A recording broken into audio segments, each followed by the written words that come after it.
पंचायत समिती मुंबई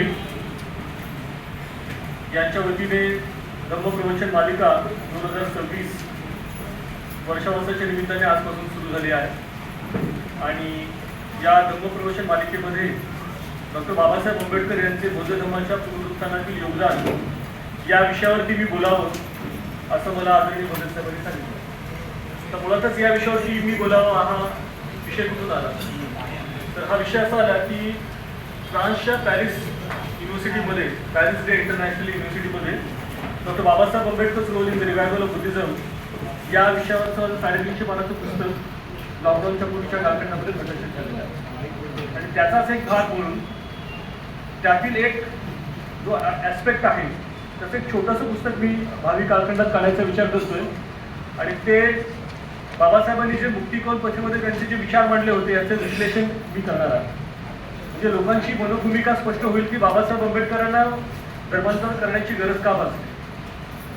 बौद्धजन पंचायत समिती मुंबईच्या या कार्यक्रमात आज उपस्थित असलेले अनेक मान्यवर आणि आपण सर्व यांना मी मनापासून त्यांचे आभार मानतो की तुम्ही मला या ठिकाणी बोलण्याची संधी दिली।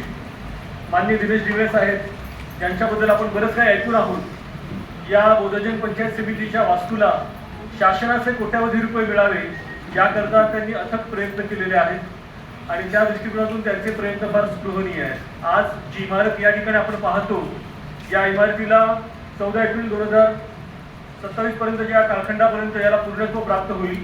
आणि बाबासाहेबांनी स्थापन केलेल्या या 25 मे 1941 ला त्यांनी ती घटना लिहिली आणि 1958 ला या संस्थेची खऱ्या अर्थाने रजिस्ट्रेशन झालं। तर त्या संस्थेला एक चांगलं मूर्त स्वरूप प्राप्त होईल हा महत्त्वाचा मुद्दा आहे। या कार्यक्रमाचे करता जे उपस्थित राहू शकले नाही ते माननीय सभापती माननीय आनंदराज यशवंतराव आंबेडकर साहेब यांच्याबरोबर उपवर्गीकरणाच्या कार्यक्रमाला ठिकठिकाणी वेगवेगळ्या जिल्ह्यांमध्ये आम्ही हजेरी लावलेली आहे। बौद्धजन पंचायत समितीच्या जवळजवळ 950 शाखा आहेत आणि या 950 शाखांमधल्या 4 ते 5 शाखांमध्ये मी डिंगळे सर, त्याच्यानंतर लक्ष्मण भगत सर हे आनंदराज आंबेडकर साहेबांबरोबर उपस्थित होतो। नुकतंच परवा मी त्यांच्याबरोबर होतो सोलापूरला। जवळजवळ 50,000 हजारांचा त्या ठिकाणी मॉब होता आणि 59 जातींची लोक त्या ठिकाणी उपस्थित होती। हे मी सांगू इच्छितो की उपवर्गीकरणाच्या दृष्टिकोनातून एक खूप मोठं पाऊल हे बौद्धजन पंचायत समितीचे सभापती यांच्या माध्यमातून होत आहे। हे लक्षात घेणं गरजेचं आहे की 1 ऑगस्ट 2026 ला उपवर्गीकरण होणार अशा पद्धतीच्या वावड्या उठत आहेत, कारण अण्णाभाऊ साठेंची जयंती आहे।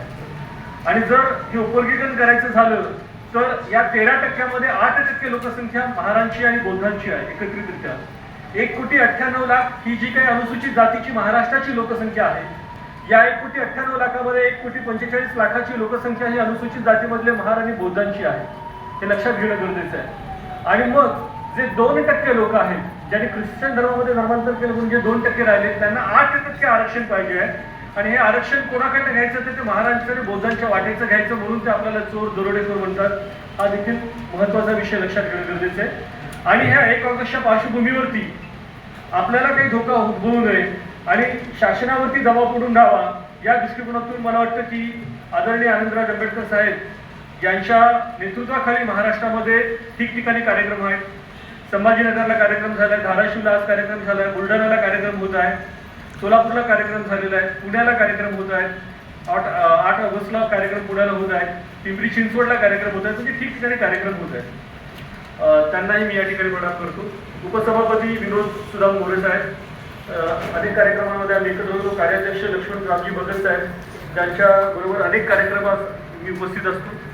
माजी कार्याध्यक्ष किशोर मोरे साहेब, अशोक बागा कांबळे, उपकार्याध्यक्ष मनोहर सखाराम मोरे साहेब, त्याच्यानंतर HR पवार साहेब, जे उपस्थित आहेत त्यांची नावं घ्या असं सांगितलं, त्यामुळे त्या अनुषंगाने ज्यांची नावं मला कळली त्यांची नावं घेतो आणि मग सुरुवात करूया आपण। सरचिटणीस आयुष्यमान राजेश शांताराम गाडगे साहेब, खजिनदार नागसेन सुरेश गमरे साहेब, अतिरिक्त सरचिटणीस विठ्ठल गोविंद जाधव, श्रीधर साळवी, सुशीलाताई जाधव, चिटणीस याच्यामध्ये लवेश तांबे, यशवंत कदम, अंजलीताई भोसले, प्रमोद सावंत, श्रीधर जाधव, तुकाराम खाडगे आणि सर्व कार्यकारिणीचे व्यवस्थापक मंडळ सदस्य, सर्व बौद्धाचार्य होते, या सर्वांना मी प्रणाम करतो। आज आपण या ठिकाणी जे जमलेलो आहोत तो एक महत्त्वाचा विषय आहे। हा विषय यासाठी महत्त्वाचा आहे की आपण जो बौद्ध धर्म स्वीकारलेला आहे हा स्वीकारण्याचं कारण काय हे आपल्याला लक्षात घेणं गरजेचं आहे. महाराष्ट्रामध्ये 59 अनुसूचित जाती आहेत आणि भारतामध्ये 1107 अनुसूचित जाती आहेत. 1107 अनुसूचित जातीमधल्या किती लोकांनी बौद्ध धर्म स्वीकारला हा वादाचा प्रश्न आहे. परंतु महाराष्ट्राचा जर प्रश्न आपण विचारात घ्यायचा प्रयत्न केला तर महाराष्ट्रामध्ये आपल्याला असं लक्षात येतं या 59 जातींमधल्या महार सोडले तर बहुतांश इतर जातींनी बाबासाहेबांनी दिलेला बौद्ध धर्म हा स्वीकारलेला नाही. मग जो बाबासाहेबांनी दिलेला बौद्ध धर्म स्वीकारला नाही मग त्यांची जी भूमिका आहे योग्य आहे की अयोग्य आहे या संदर्भात बाबासाहेबांचा दृष्टिकोन काय होता हे आपल्याला लक्षात घेणं गरजेचं आहे. मी महाराष्ट्र शासनाच्या महात्मा फुले साहित्य मंडळाचा सदस्य म्हणून काम केलेलं आहे आणि हे करत असताना मला लक्षात आलं की बाबासाहेबांचे मला वाचन झालं.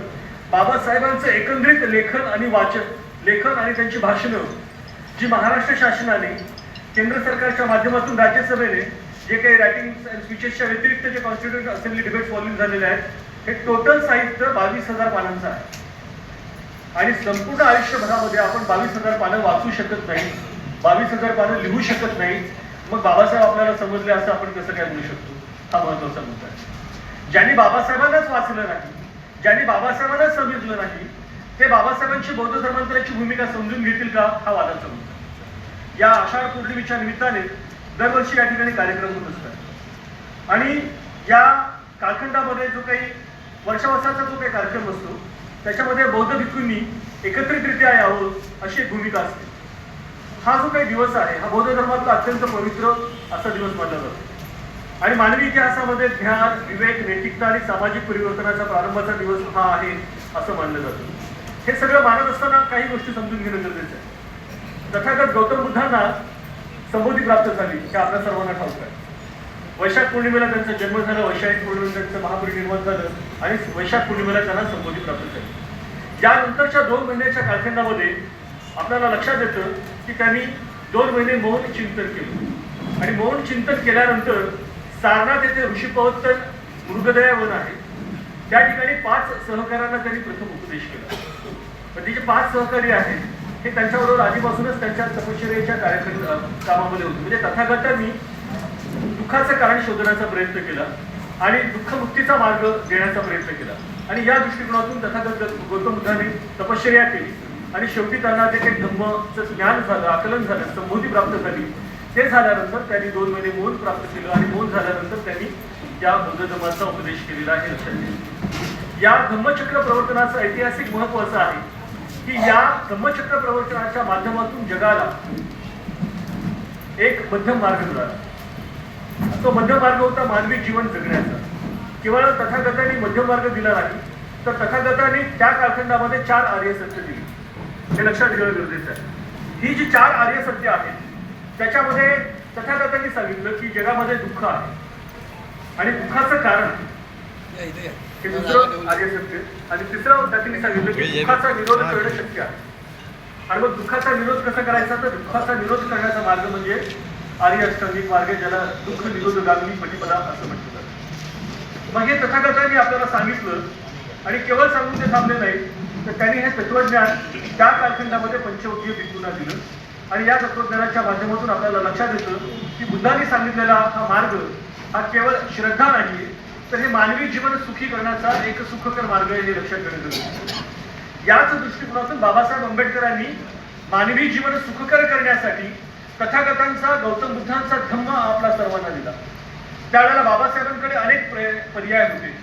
म्हणजे ख्रिश्चन धर्म होता, इस्लाम धर्म होता, जैन लोकांचा धर्म होता, अनेक गोष्टी इस्लाम होता. पण बाबासाहेबांनी बौद्धाचा धर्म का घेतला हे लक्षात घेणं गरजेचं आहे. ते समजून घेत असताना बाबासाहेबांनी त्यांनी जी काही भूमिका मांडलेली आहे ती त्यांची भूमिका बुद्ध आणि त्याच्या धम्म या त्यांच्या ग्रंथसंपदेच्या माध्यमातून मांडलेल्या आहे. आणि या बुद्ध आणि त्याच्या धम्म या ग्रंथसंपदेच्या माध्यमातून बाबासाहेबांनी बुद्धाचा जो धम्म आहे त्याचा सामाजिक स्वरूप कसं आहे हे सांगण्याचा प्रयत्न केला. कारण तथागतांच्या नंतर त्यांच्या महापरिनिर्वाणाच्या नंतर साधारणतः 17 वेगवेगळे पंथ बौद्ध धर्मामध्ये निर्माण झाले. हे आपणास ठाऊक आहे. आपल्यास हिनयान, महायान, त्याच्यानंतर वज्रयान ह्या 3च संदर्भामध्ये आपल्याला माहिती आहे.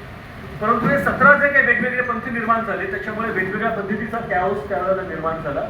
आणि मग अशा वेळेला जर आपल्याला धर्म द्यायचा असेल, धम्म द्यायचा असेल तर तो धम्म कसा असायला पाहिजे, लोकांना त्याचं आकलन कसं व्हायला पाहिजे, त्याचं लोकशाहीचं स्वरूप कसं असलं पाहिजे ही भूमिका मांडण्यासाठी बाबासाहेबांनी हा बुद्धगीताचा धम्म लिहिला. त्याला बुद्धा आणि गॉस्पेल असं नाव सुरुवातीला दिलं होतं. मी जे म्हटलो 22,000 पानांच्या आसपास बाबासाहेबांची ग्रंथसंपदा लिखित स्वरूपामध्ये आणि भाषणांच्या स्वरूपामध्ये आहे. त्याच्यामधली एक ग्रंथसंपदा म्हणजे बुद्धगीताचा धम्म आहे. हे लक्षात घेत असताना आपल्याला काही गोष्टी समजणं गरजेचं आहे. बाबासाहेबांनी तथागतांचा धम्म सांगताना हा आर्य अष्टांगिक मार्गही सांगितलेला आहे. मी म्हणजे मूळ आता विषयाकडे वळत आहे, पहिल्यांदा हे समजून घेण्यानंतर पुढे जाण्याचा प्रयत्न करतो. त्याच्यामध्ये जे काही आज त्यांनी मार्ग सांगितले त्याच्यामध्ये सम्यक दृष्टी असणं गरजेचं आहे. मग तत्कालीन हिंदू धर्मामध्ये सम्यक दृष्टी होती का हा महत्वाचा मुद्दा लक्षात घेणं गरजेचं आहे. कारण केवळ 8 आर्य सत्य समजून घेणं किंवा 8 अष्टांगिक मार्ग समजून घेणं एवढाच प्रयत्न नाही, तर बाबासाहेबांनी दिलेल्या 22 प्रतिज्ञा त्या अनुषंगाने समजून घेणं गरजेचं आहे. कारण बाबासाहेबांना अभिप्रेत असलेला बुद्ध हा सामाजिक सद्भावनेतून निर्माण होतो, स्वातंत्र्य, समता, सामाजिक न्याय या सद्भावनेतून निर्माण होतो, हे लक्षात घेणं गरजेचं आहे. सम्यक दृष्टीचा अभाव या हिंदू धर्मामध्ये होता, कारण याच्यामध्ये अस्पृश्यता होती, याच्यामध्ये उच्चनीचता होती. आणि ही अशी एक इमारत आहे की ज्या इमारतीमध्ये खालच्या वर्गातल्या वरच्या वर्गामध्ये जाता येत नाही. ब्राह्मण, क्षत्रिय, वैश्य, शूद्र यांची निर्मिती ब्रह्मा नावाच्या व्यक्तीच्या माध्यमातून झाली आणि त्याची कशी निर्मिती कोणत्या अवयवापासून झाली याचं ऋग्वेदाच्या 10व्या ऋचेमध्ये वर्णन केलेलं आहे. हे सगळं आपणास माहीत आहे. मग आपण कुठे होतो, म्हणजे अस्पृश्य कुठे होतो हाही प्रश्न आहे. या देशामधले अनुसूचित जातीचे लोक, ज्याला आपण अस्पृश्य समजायचो स्वातंत्र्यपूर्व कालखंडामध्ये संविधान घेण्याच्या पूर्वी, या देशातल्या अनुसूचित जमातीचे लोक, भटक्यावृत्त जाती जनजातीचे लोक हे अवर्ण आहेत. अवर्ण म्हणजे काय की त्यांना या चातुर्वर्ण्य व्यवस्थेमध्ये कोणत्याही पद्धतीचं स्थान दिलेलं नाही. म्हणून बाबासाहेबांनी ॲनिलेशन ऑफ कास्टच्या माध्यमातून सांगितलेलं आहे की हिंदू धर्माच्या अनुषंगाने जे काही वेगवेगळे धर्मग्रंथ आहेत, या धर्मग्रंथामध्ये ही जातीयता हा मनुवाद छुपलेला आहे. म्हणून बाबासाहेबांनी सांगितलं की धर्मग्रंथांचं प्रामाण्यत्व नाकारा, तरच तुम्हाला खऱ्या अर्थाने या जन्मामध्ये मुक्ती मिळू शकेल. म्हणजे जाती प्रथेचा अंत करण्याचा बाबासाहेबांनी जो मार्ग दिला तो म्हणजे त्या ठिकाणी आंतरकास्ट मॅरेजेस व्हायला पाहिजे, सहज इंटरजातीय विवाह झाले पाहिजेत आणि धर्म संस्थेचं प्रामाण्य नाकारलं पाहिजे असं बाबासाहेबांनी भूमिका मांडली. मग ही सम्यक दृष्टी तथागतांची जी आहे ती बाबासाहेबांनी मांडली. सम्यक संकल्प असायला पाहिजे, सम्यक वाणी असली पाहिजे. मग या सम्यक वाणीचा अभाव हिंदू धर्मामध्ये मोठ्या प्रमाणामध्ये होता. आपल्या सर्वांना ठाऊक आहे की जे अस्पृश्य म्हणून समजले जातात त्या लोकांची नावं कशा पद्धतीने ठेवली जातात, त्यांना कशा पद्धतीने हिनवलं जायचं, त्यांना चांडाळ म्हटलं जायचं, त्यांची तुलना श्वापदांशी केली जायची. आणि मनुस्मृतीमध्ये तर असंही सांगितलेलं आहे की ब्राह्मणांना या देशातील अस्पृश्यांच्या संपत्तीवरती, संपत्ती अर्थार्जन करण्याचा त्यांना अधिकार नव्हताच, परंतु त्यांच्या घरादाराला कधीही कॉन्फिस्टिकेट म्हणजे हस्तगत करण्याचा अधिकार त्यांना होता, हे त्यांनी सांगितलेलं आहे. बाबासाहेबांनी या धर्मपरिवर्तनाच्या या चळवळीमध्ये केवळ धर्मांतर केले नाही, बाबासाहेबांनी एक मनोभूमिका तयार केलेली आहे. आणि या मनोभूमिकेच्या माध्यमातून या देशामधला बौद्ध धर्म जो आहे तो मोठ्या प्रमाणामध्ये परिवर्तित झालेला आहे. हे लक्षात घेणं गरजेचं आहे. कारण जोपर्यंत मनोभूमिका तयार होत नाही तोपर्यंत व्यक्ती याच देशामधल्या 3,500 वर्षाहून अधिक कालखंड त्या धर्माने, संस्कृतीने त्याच्यावरती लादलेली बंधनं झुगारू शकत नाही. हे लक्षात घेणं गरजेचं आहे. शूद्रपूर्वी कोण होते या ग्रंथामध्ये बाबासाहेब आंबेडकरांनी या धर्मग्रंथांचं आकलन केलेलं आहे. आपस्तंभ धर्मसूत्र, नारद स्मृती, विष्णू स्मृती यासारख्या मनुस्मृती आणि ऋग्वेद यांचं आकलन बाबासाहेबांनी केलेलं आहे. आणि याचं आकलन केल्यानंतर बाबासाहेबांनी जाती प्रथा काय आहे, अस्पृश्यता काय आहे आणि त्याचे काय दोष झालेले आहेत, त्याच्यामुळे आपल्याला कसा त्रागा झालेला आहे, या सगळ्या गोष्टींचं बाबासाहेबांनी त्या ठिकाणी मांडलेली आहे. या दृष्टिकोनातून सांगताना सम्यक दृष्टी, सम्यक संकल्प, सम्यक वाणी, सम्यक कर्म, सम्यक आजीविका, सम्यक प्रयास, सम्यक स्मृती, सम्यक समाधी या अष्टांग मार्गाच्या माध्यमातून व्यक्तीची नैतिकता घडते, त्याची मानसिक शिस्त घडते आणि प्रज्ञेचा समन्वय होतो. हे सगळं तथागत गौतम बुद्धांनी त्यावेळेला दिलं आणि ते सगळं तथागत गौतम बुद्धांनी जेव्हा दिलं त्याला तथागत गौतम बुद्धांनी बुद्ध धम्म दिला आणि त्याबरोबरच सगळ्यात महत्वाची गोष्ट तथागतांनी केली तो म्हणजे तथागतांनी संघ दिला. तथागतांनी केवळ संघ दिला नाही तर तथागतांनी बुद्ध धम्म संघ याची त्रिरत्नाची स्थापना केली आणि ही त्रिरत्नाची स्थापना केल्यानंतर तथागतांनी त्या कालखंडामध्ये संघामध्ये स्त्रियांना स्थान दिलं. आनंदाने ज्यावेळेला तथागतांना विचारलं की महिलांना त्या ठिकाणी आपल्याला घेता येईल का, मग तथागतांनी महिलांना घेतलं, हा एक महत्वाची भूमिका लक्षात घेणं गरजेचं आहे. म्हणजे 2700 वर्षापूर्वी, हजारो वर्षापूर्वी तथागत गौतम बुद्ध त्या कालखंडामध्ये भिक्खू संघामध्ये महिलांना घेतात आणि पातिमोक्षच्या माध्यमातून, म्हणजे त्रिपिटकाची जी रचना, मी मुंबई विद्यापीठाला पुस्तक लिहिलं आहे, डिस्टन्स एज्युकेशन करता आहे, साधारणतः 270 पानांचं पुस्तक आहे, ते ऑनलाईन अवेलेबल आहे. त्या पुस्तकामध्ये हे जे सगळं मी मांडतोय त्याच्यामध्ये सगळा इतिहास आलेला आहे, त्यामुळे मी या सगळ्या गोष्टींमध्ये जात नाही, कारण आपल्याला बाबासाहेबांबद्दल बोलायचं. तर तथागतांनी जो काही धम्म दिला त्याच्यामध्ये त्यांनी संघामध्ये महत्वाची भूमिका त्यावेळेला दिली. आणि हा जो संघ आहे, हा संघ तथागतांनी जो दिला तो मानव मुक्तीच्या करता दिलेला. या संघाच्या माध्यमातून तथागतांनी जे काही सांगितलं ते फार महत्वाचं आहे. पातिमोक्षच्या माध्यमातून या देशामध्ये जे काही भिक्खू झाले, जे काही श्रामणेर झाले, ज्यांनी बौद्ध धर्माचा स्वीकार करून प्रचार प्रसार करण्याचं काम केलं, पुरुषांकरता त्यांनी वेगळे नियम लावले आणि महिलांकरता त्यांनी वेगळे नियम लावले.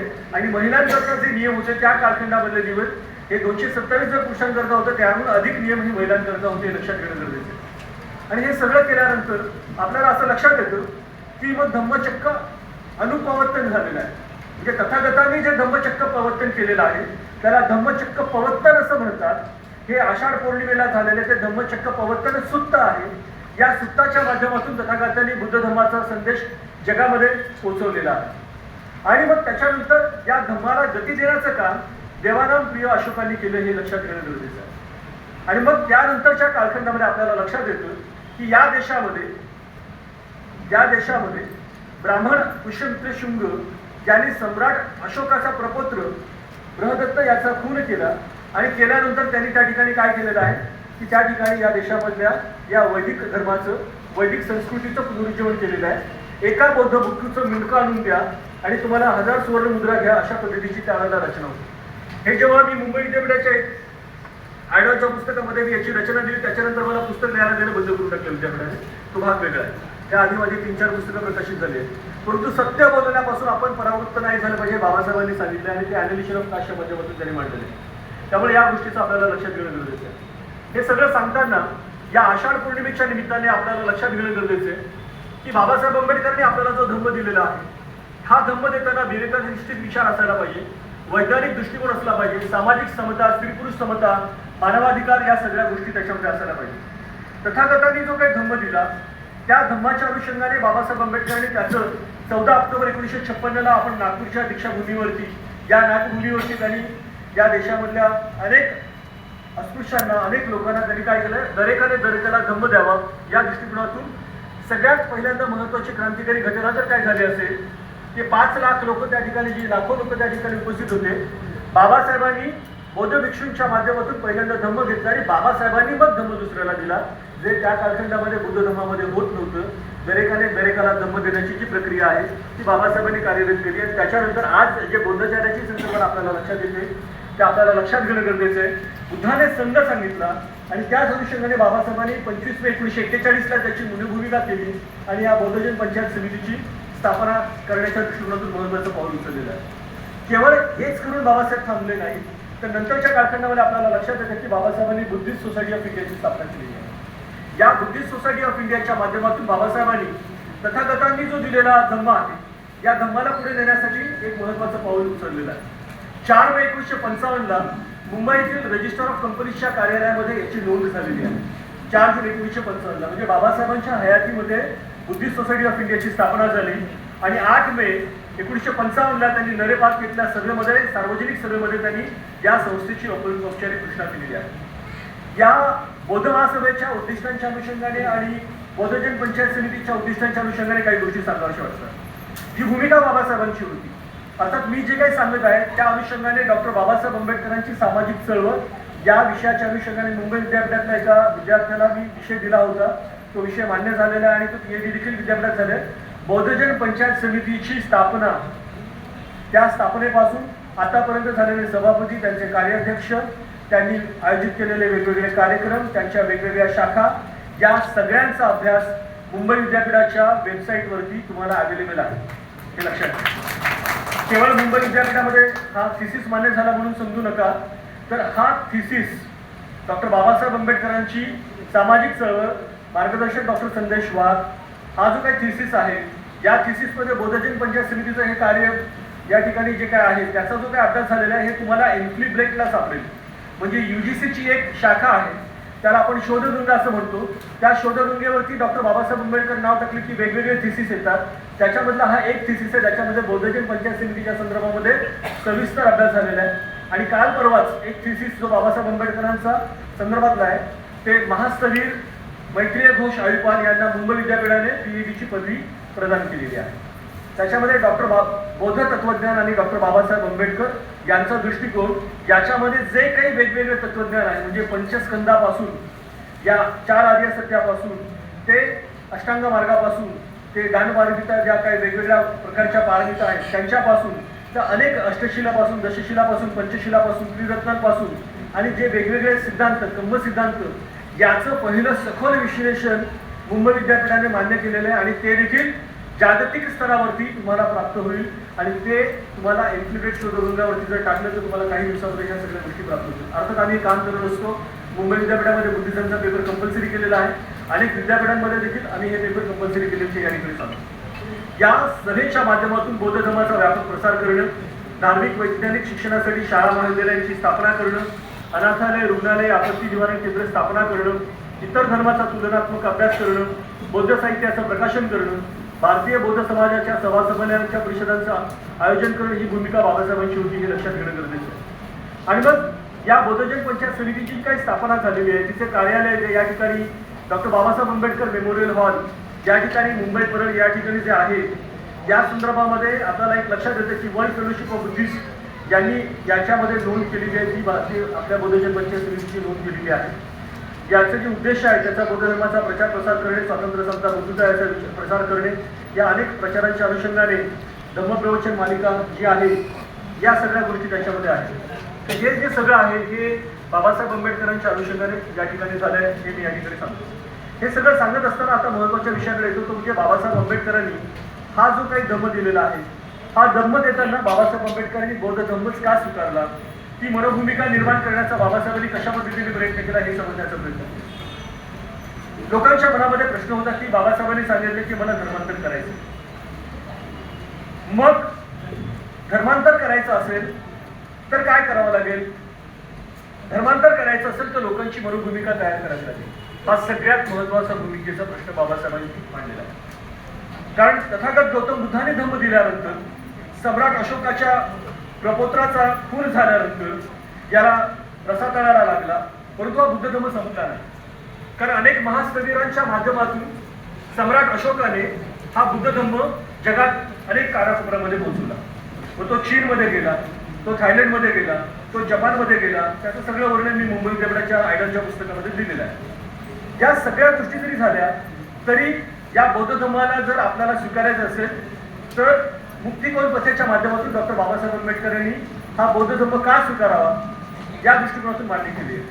बाबासाहेब असं म्हणतात की बौद्ध धर्मांतर करणं म्हणजे काय, तर अस्पृश्यांच्या मुक्तीचा जाहीरनामा घोषित करणं म्हणजे धर्मांतर करणे, हे बाबासाहेबांची भूमिका. आता अस्पृश्यांच्या मुक्तीचा जाहीरनामा घोषित करणं म्हणजे धर्मांतर करणं हे सांगताना आपल्याला लक्षात घेणं गरजेचं आहे की बाबासाहेब असं म्हणतात त्या ठिकाणी, मी मुद्दामून ते लिहून आणलेले की बाबासाहेबांचे शब्द आपल्याला समजायला पाहिजे, त्यांची मनोभूमिका आपल्याला समजायला पाहिजे.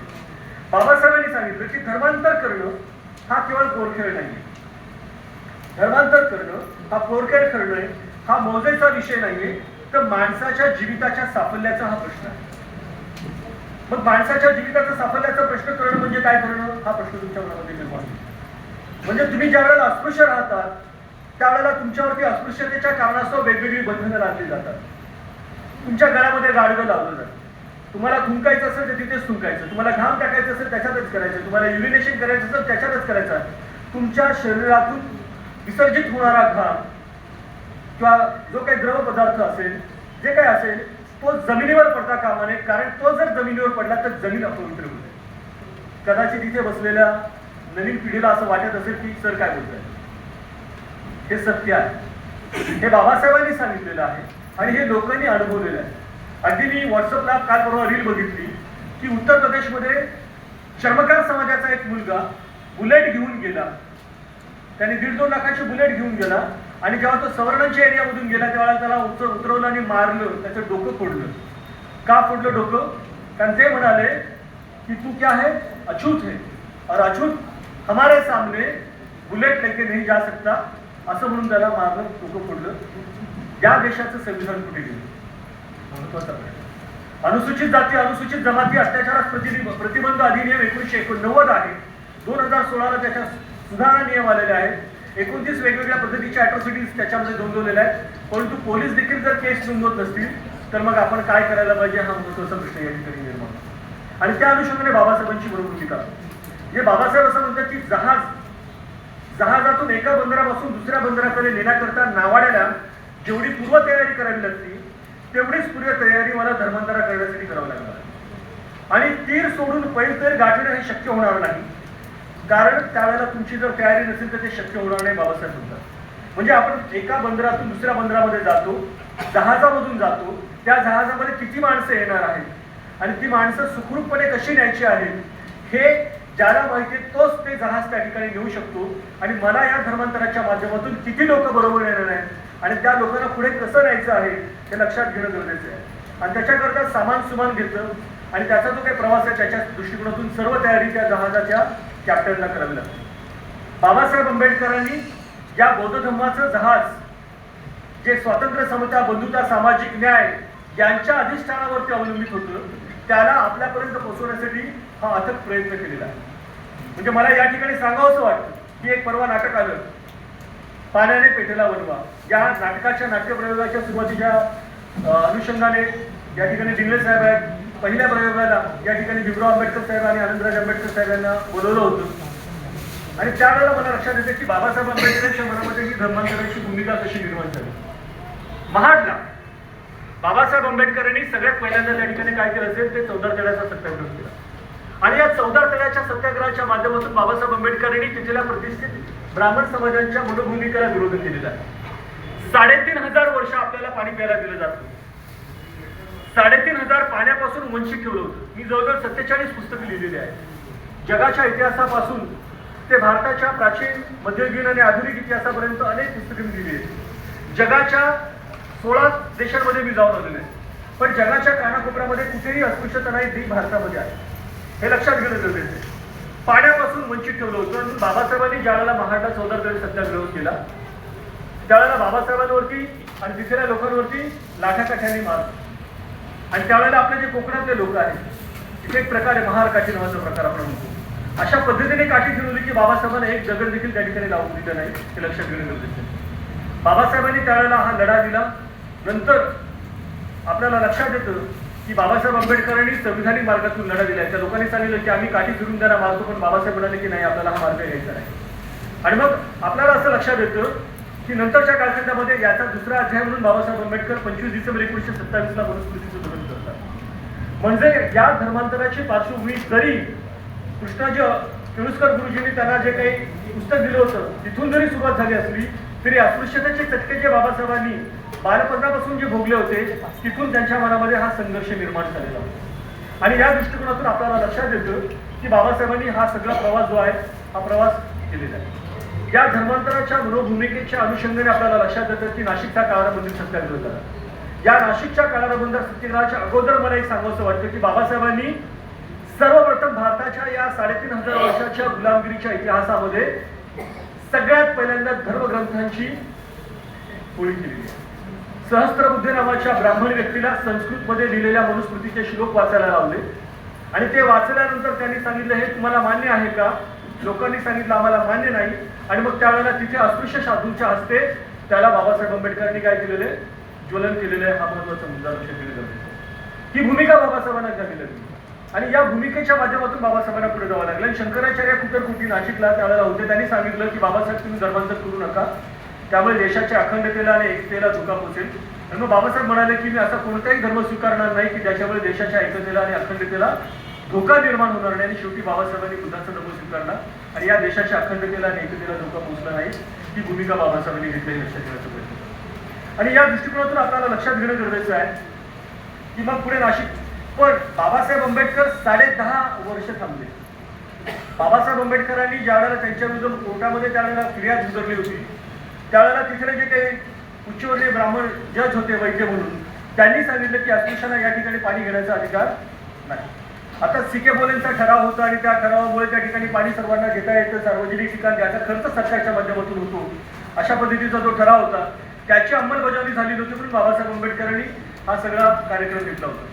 बाबासाहेब आंबेडकर पहिली केस त्या ठिकाणी त्यांच्या विरोधात निकाल लागल्यानंतर थांबले नाही. त्यांनी अपील केलं आणि अपील केल्यानंतर जस्टिस ब्रूमफील्ड यांनी तो निर्णय दिला आणि सांगितलं की जे काही सार्वजनिक खर्चाच्या ठिकाणं आहेत त्याचा खर्च, त्याचा मेंटेनन्स जर सरकारच्या माध्यमातून होत असेल तर असे पालवटे आणि अशा सर्व जागा अस्पृश्यांकरता खुल्या असायला पाहिजेत. हे बाबासाहेबांना या देशामधला पहिला निर्णय हा कोर्टाने दिलेला आहे.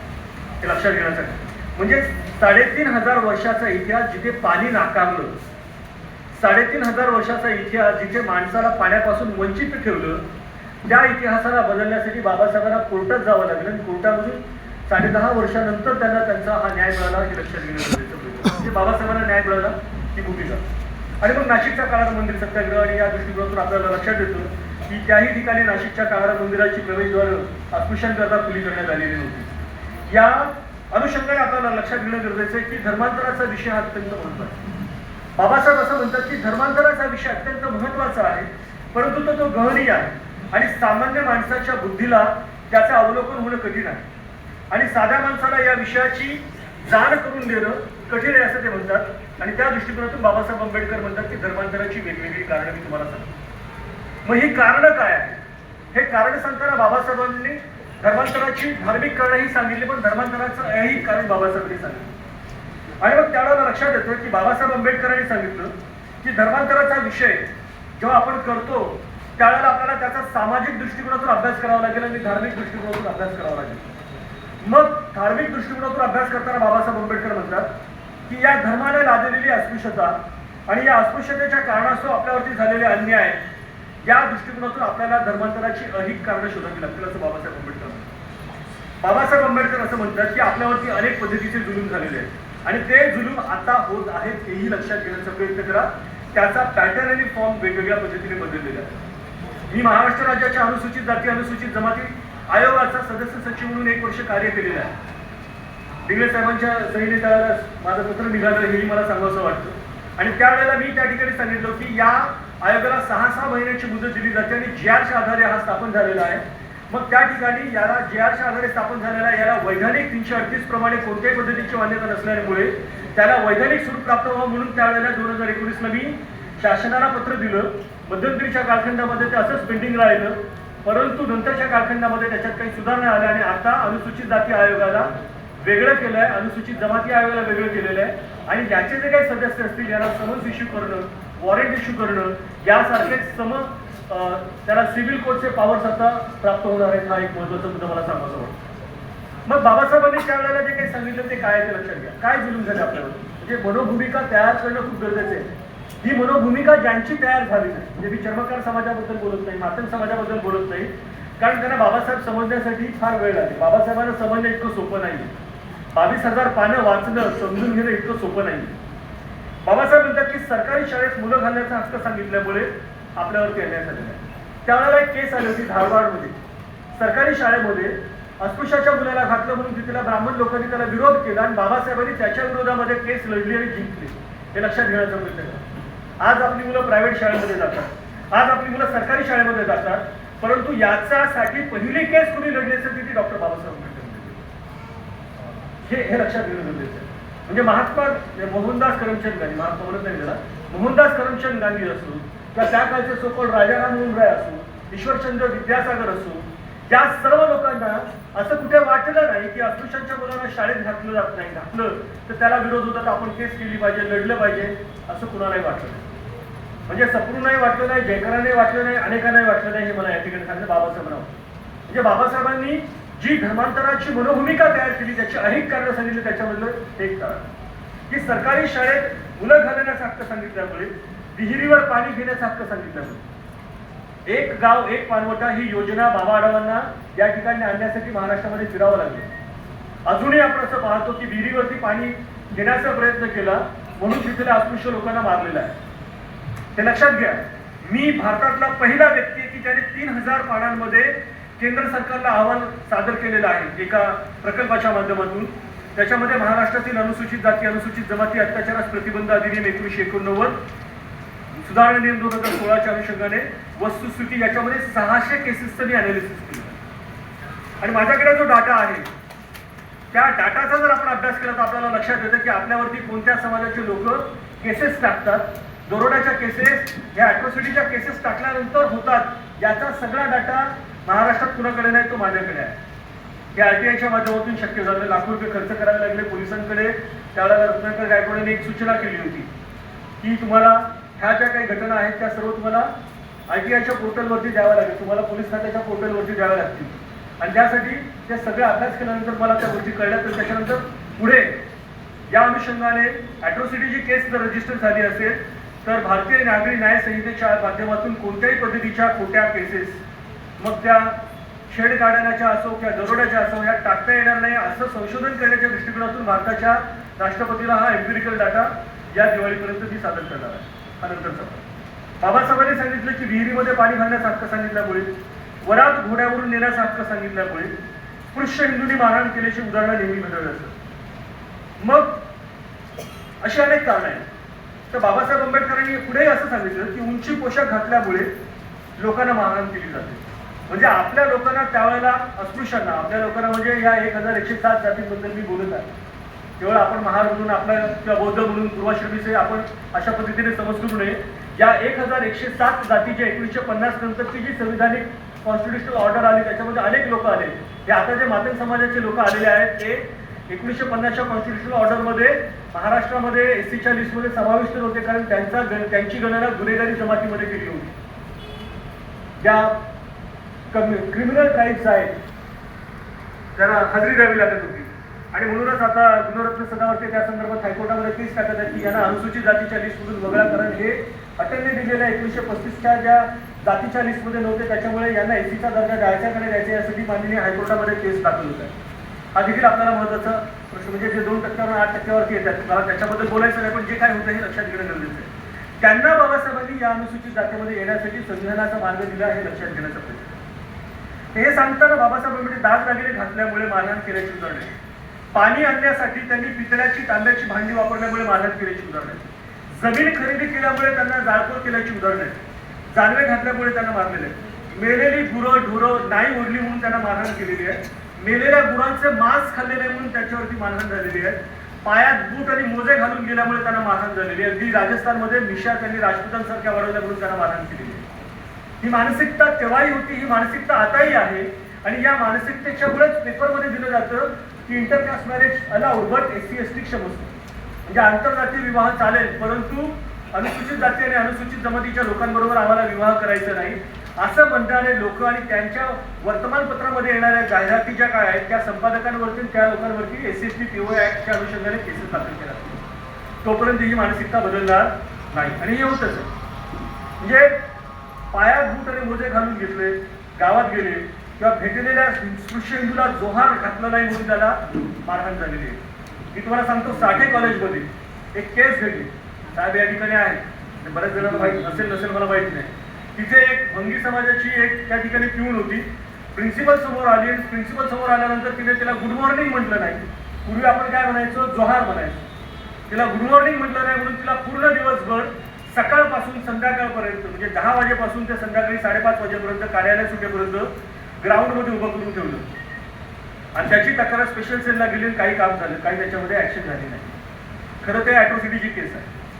पण ही मानसिकता काय येते या ब्राह्मण प्रिन्सिपलच्या मनामध्ये, कारण त्यांना असं वाटतं की आम्ही सुपिरियर आहोत आणि आम्ही सुपिरियर असल्यामुळे यांनी आम्हाला काय केलं पाहिजे, जोहार घातला पाहिजे, यांनी आम्हाला सलाम ठोकला पाहिजे. बाबासाहेबांनी कुणाला सलाम ठोकायला सांगितलं नाही. बाबासाहेबांनी माणसाचं एक माणूस एक मत एक मूल्य या संविधानाच्या माध्यमातून दिलेलं आहे हे लक्षात घेण्याचा प्रयत्न करतो. ही मानसिकता बदलण्यासाठी बाबासाहेबांनी धर्मांतर करण्याची प्रक्रिया घेतली. शौचाला जाताना तांब्यात पाणी नेल्यामुळे छळ झाल्याची गोष्ट आहे. पंचांच्या पंक्तीत चपाती वाढल्यामुळे मारहाण झालेली आहे. आता हे जे काही घटना घडलेल्या आहेत या सगळ्या गोष्टींचं बाबासाहेबांनी अनालिसिस केले आणि अनालिसिस केल्यानंतर बाबासाहेब असे म्हणतात की जिथे तुम्हाला मारहाण करता येत नाही तिथे तुमच्यावरती बहिष्कार घातलेला आहे. म्हणजे असं झालं नसेल का 3500 वर्षाच्या इतिहासामध्ये की अस्पृश्यांनी याला विरोध केला असेल, झालं आहे आणि असेल, ते लिहिलं गेलेलं नाही. म्हणजे आम्ही आंबेडकर हिस्टोग्राफी नावाचं एक नवीन प्रकार डेव्हलप करत आहोत. त्या अनुषंगाने बाबासाहेबांची जे काही 22 व्हॉल्यूम झालेले आहेत त्याच्यातल्या एक व्हॉल्यूमवरती सेपरेट लिहून आंबेडकरवादी इतिहास लेखन पद्धती ही एक वेगळी इतिहास लेखन पद्धती आहे हे मांडण्याचा प्रयत्न आम्ही अहोरात्र करत आहोत. आणि त्याकरता असिस्टंटही नेमून ठेवलं आणि ते दिवस रात्र आमचं काम चालू असतं. मग बाबासाहेब आंबेडकर म्हणतात की बहिष्काराचं शस्त्र आहे निलू.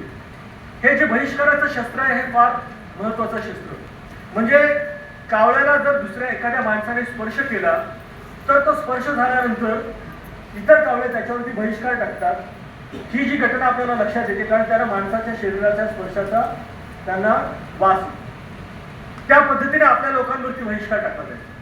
आणि हा बहिष्कार टाकायचा म्हणून अनटचेबिलिटी ऑफेन्स ऍक्ट म्हणजे या बहिष्काराच्या विरुद्ध सिव्हिल राईट्स प्रोटेक्शन ऍक्ट 1976 लाही आलेलं हे लक्षात घेणे गरजेचं आहे. हे कायदे का आले? कारण हे बहिष्कार होते.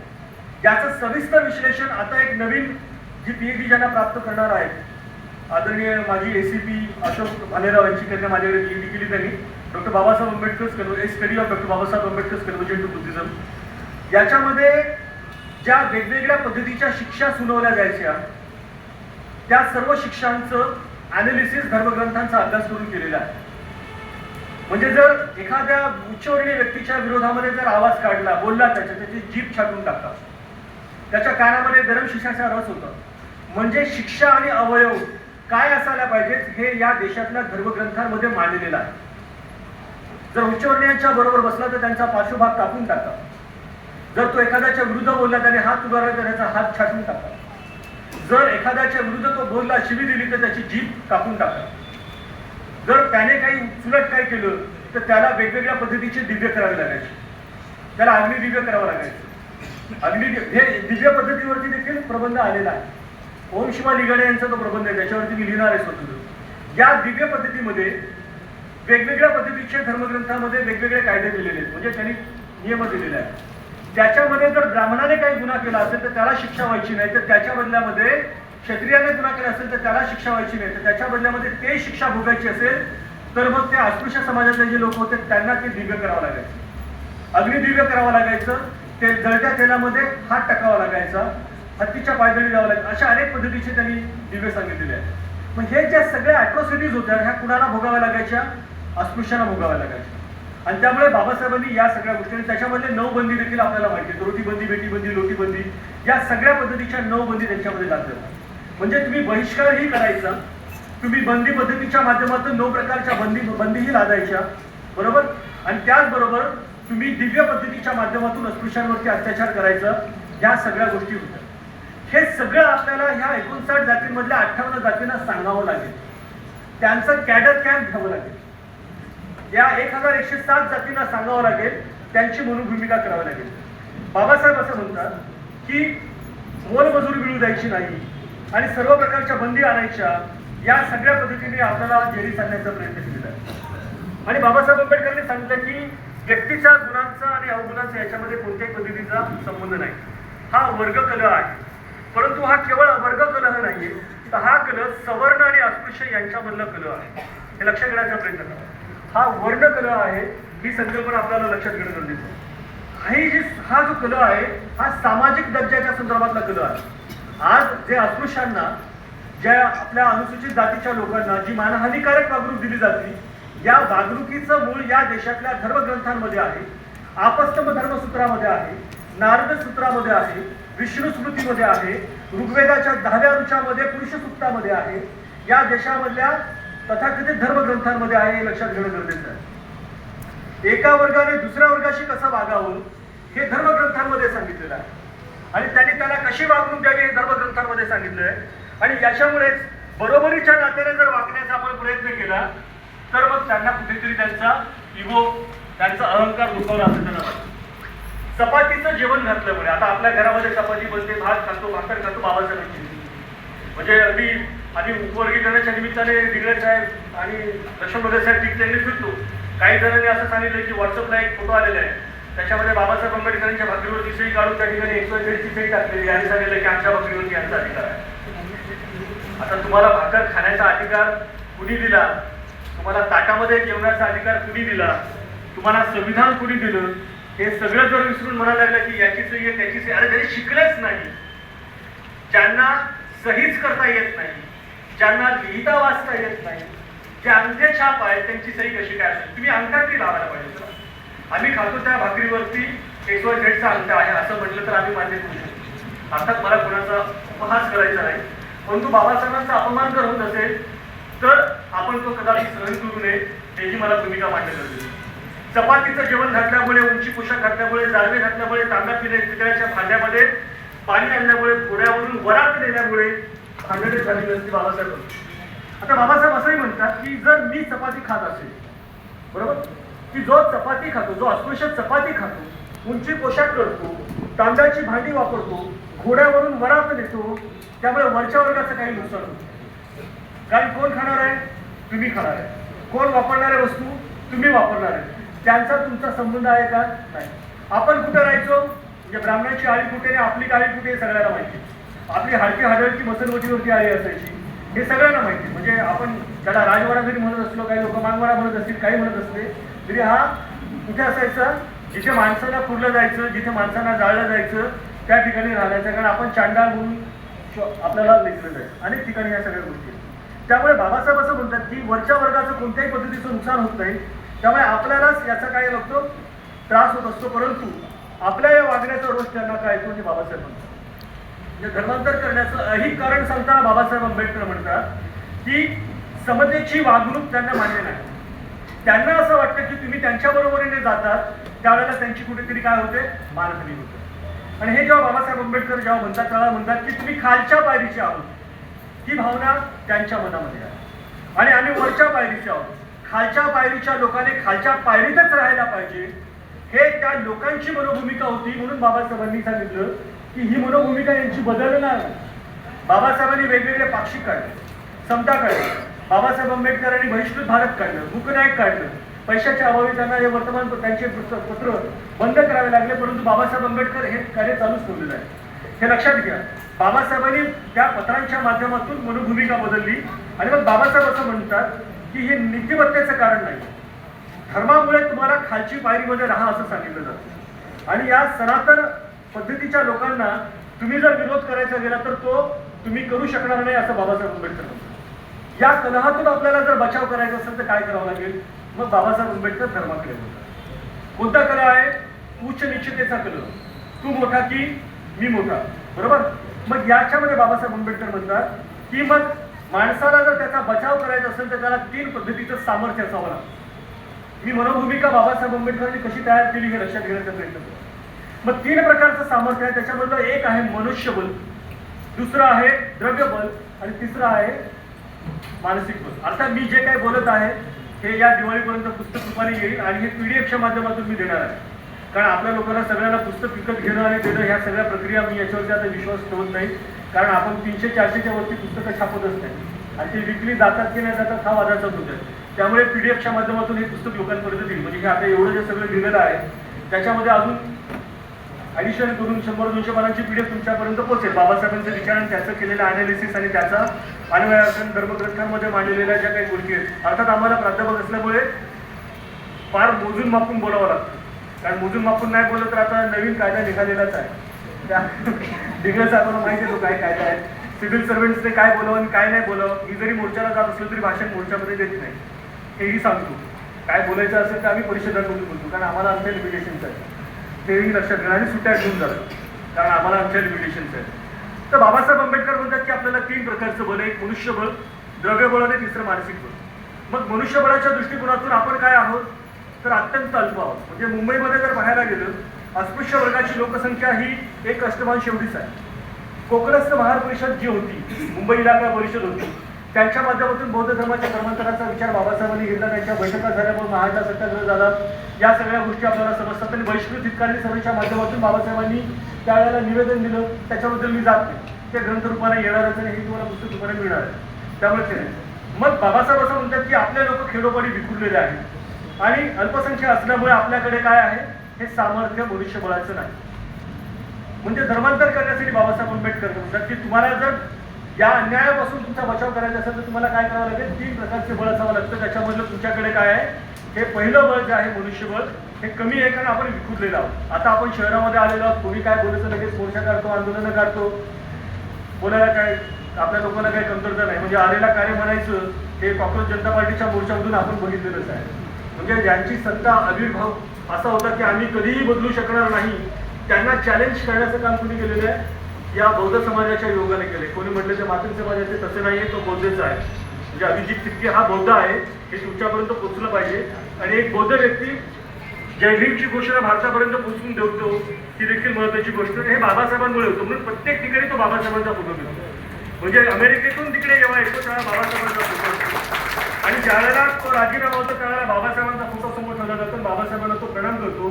हा बाबासाहेबांचा विचार, हा बाबासाहेबांचा विजय आहे हे लक्षात घेणं गरजेचं आहे, कारण त्याने बाबासाहेब आंबेडकर समजलेलं आहे. त्यामुळे आपण मनुष्यबळ नाही, मग आपल्याला काय नाही, द्रव्यबळ देखील नाही.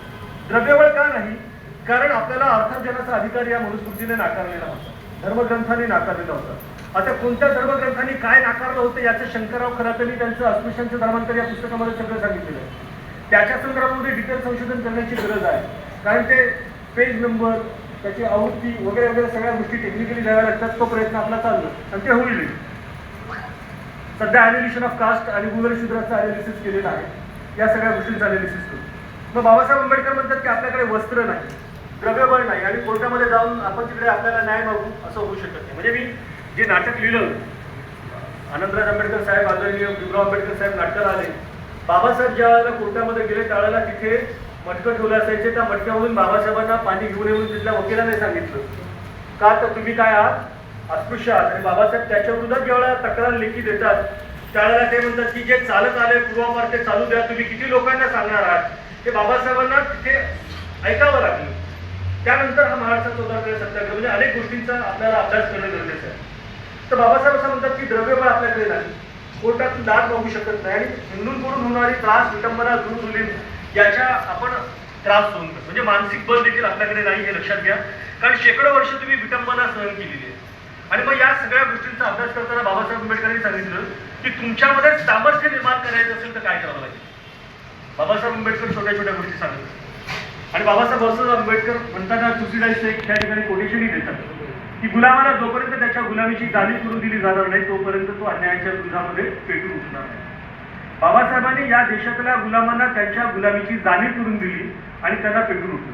का असं झालं की कोकणामध्ये बाबासाहेबांनाच त्या ठिकाणी महाराष्ट्र 14 सत्याग्रह करावा लागला?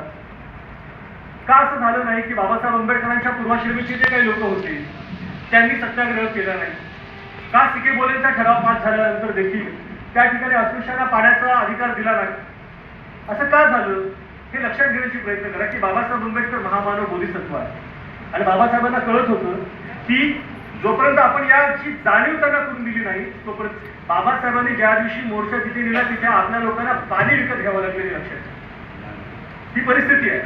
वलसाडला सोलापूरला बाबासाहेब आंबेडकर जेव्हा गेले त्या विहिरीमधून आपल्या अस्पृश्य लोकांना कळलं की बाबासाहेब येणार आहे तर त्या अस्पृश्य माणसाने पैसे जमा केले, बाबासाहेबांसाठी विहीर बांधली आणि त्या चांदीच्या पेल्यामधून आणि चमच्यामधून बाबासाहेबांना पाणी काढून वरती दिलं. हे आपल्या लोकांनी केलं कारण बाबासाहेब जिथे जायचे त्यांना तिथे पाणी दिलं जायचं. सोनबा रेल्वेचं प्रकरण आम्ही त्या नाटकामध्ये घेतलेलं आहे. म्हणजे बाबासाहेब हॉटेलमध्ये गेले त्यांना तिथे पाणी द्यायचं नाकारलं. हॉटेलच्या सुवर्ण मालकाने सोनबा रेल्वेला जेव्हा कळलं त्यावेळेला तो पाणी आणायला गेला आणि बाबासाहेबांना सभेसाठी पुढे जावं लागलं. तो अनेक वर्ष त्या ठिकाणी होता आणि पनवेलला त्याचा मृत्यू झाला. हेही लक्षात घ्या की ही परिस्थिती कालपर्यंत होती.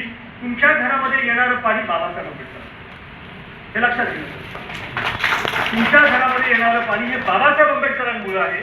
तुमच्या म्हणजे 1107 जातीच्या अनुसूचित जातीच्या लोकांमध्ये घरामध्ये येणारं पाणी हे बाबासाहेबांमुळे आणि ज्या 58 जातीने धर्मांतर केलं नाही त्यांना देखील मिळालेलं बाबासाहेबांमुळे पाणी हे लक्षात घेण्याचा प्रयत्न करा. म्हणजे सोनबा रेल्वेचं प्रकरण काही फारसं लांबचं प्रकरण नाही, हे आताचं प्रकरण आहे. या सगळ्या गोष्टींचं सांगताना बाबासाहेब आंबेडकर म्हणतात की तुमच्यामध्ये सामर्थ्य नाही.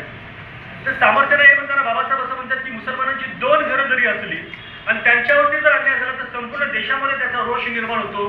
त्याच्यामुळे ते एकसंघ आहे आणि एकसंघ असल्यामुळे काय होतं की त्यांचं संरक्षण निर्भयपणे होईल हे त्यांना माहीत असल्यामुळे त्यांच्या विरुद्ध अन्याय करताना अनेकांना विचार करावा लागतो हे बाबासाहेबांनी सांगितलं. आणि मग बाबासाहेब आंबेडकर म्हणतात की तुम्ही अस्पृश्य आहात आणि अस्पृश्य असल्यामुळे तुम्हाला हिंदू धर्मातले देखील अस्पृश्य लेखतात आणि इतर धर्मातले ख्रिश्चन धर्मातले इस्लाम धर्मातले लोक देखील तुम्हाला अस्पृश्य समजतात, तुम्हाला झेड समजतात. म्हणून बाबासाहेब जेव्हा दौलताबादच्या किल्ल्यामध्ये जातात त्यावेळेला मुसलमान व्यक्तीने देखील बाबासाहेबांना पाणी द्यायला नाकारलं, कारण ते म्हणतात तिथून धेड. ही भूमिका बाबासाहेबांना जेव्हा समजली तर बाबासाहेब असं म्हणाले की जोपर्यंत तुम्ही धर्मांतर करणार नाही तोपर्यंत तुम्हाला अस्पृश्यच समजलं जाईल. बरोबर? ज्या क्षणी तुम्ही धर्म बदला त्या क्षणी तुम्हाला या बंधनातून मुक्त केलं जाईल असं बाबासाहेब आंबेडकर म्हणतात. आणि या जुलमाचा जर प्रकार तुम्हाला विरोध करायचा असेल तर मग काय करावं लागेल, तर तुम्हाला बाहेरून सामर्थ्य मिळवावं लागेल. आणि बाहेरून सामर्थ्य मिळवायचं असेल तर तुम्हाला बौद्ध धर्माच्या माध्यमातून सामर्थ्य मिळवावं लागेल असं बाबासाहेब. म्हणजे केवळ बाबासाहेब एवढं सांगत नाही, बाबासाहेबांच्या रायटिंगच्या स्पीचेसमध्ये आलेले बाबासाहेब म्हणतात की या देशामध्ये जगामधला तिसऱ्या क्रमांकाचा जर धर्म कोणता असेल डेमोग्राफिक रिलिजियस पॉप्युलेशन मध्ये तर तो बौद्ध धर्म आहे. संपूर्ण आशिया जर आपण पाहायला गेलो तर मॅक्झिमम कंट्रीज ह्या बौद्ध आहेत. आणि मग बाबासाहेब आंबेडकरांनी आंतरराष्ट्रीय स्तरावरती बुद्धिस्ट सेमिनरीज आपण स्थापन करून यांचं मदत घेतली पाहिजे आणि आपलं सामर्थ्य वाढवलं पाहिजे. ह्या भूमिकेतून बाबासाहेब आंबेडकर धर्मांतर करतात हेही आपल्याला लक्षात घेणं गरजेचं आहे. आणि मग बाबासाहेब आंबेडकर असं म्हणतात की त्यांच्या धर्माचे असताना तुम्हाला त्यांनी सहाय्य केलं का तर नाही केलं. आणि मग बाबासाहेब आंबेडकर म्हणतात की बाहेरचं तुम्हाला सामर्थ्य घेतलं पाहिजे अशा दृष्टिकोनातून बोलत होतात. म्हणजे हे झालं ऐहिक कारण. दुसरं कारण सांगताना बाबासाहेब आंबेडकर म्हणतात की धर्मांतराची आध्यात्मिक कारण समजून घेणं गरजेचं आहे. आणि मग धर्मांतराची आध्यात्मिक कारण समजून घेताना बाबासाहेबांनी सांगितलं की एक व्याख्या दिली आहे की ज्याने सर्व प्रजेचे धारण होते तो धर्म, ध्रुव धारे हा धर्मस्य.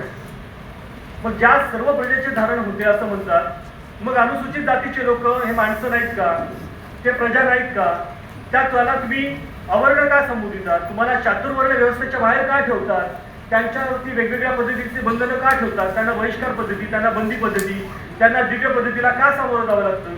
ही भूमिका बाबासाहेब आंबेडकर या धर्मांतराच्या धार्मिक कारणांमध्ये मांडतात.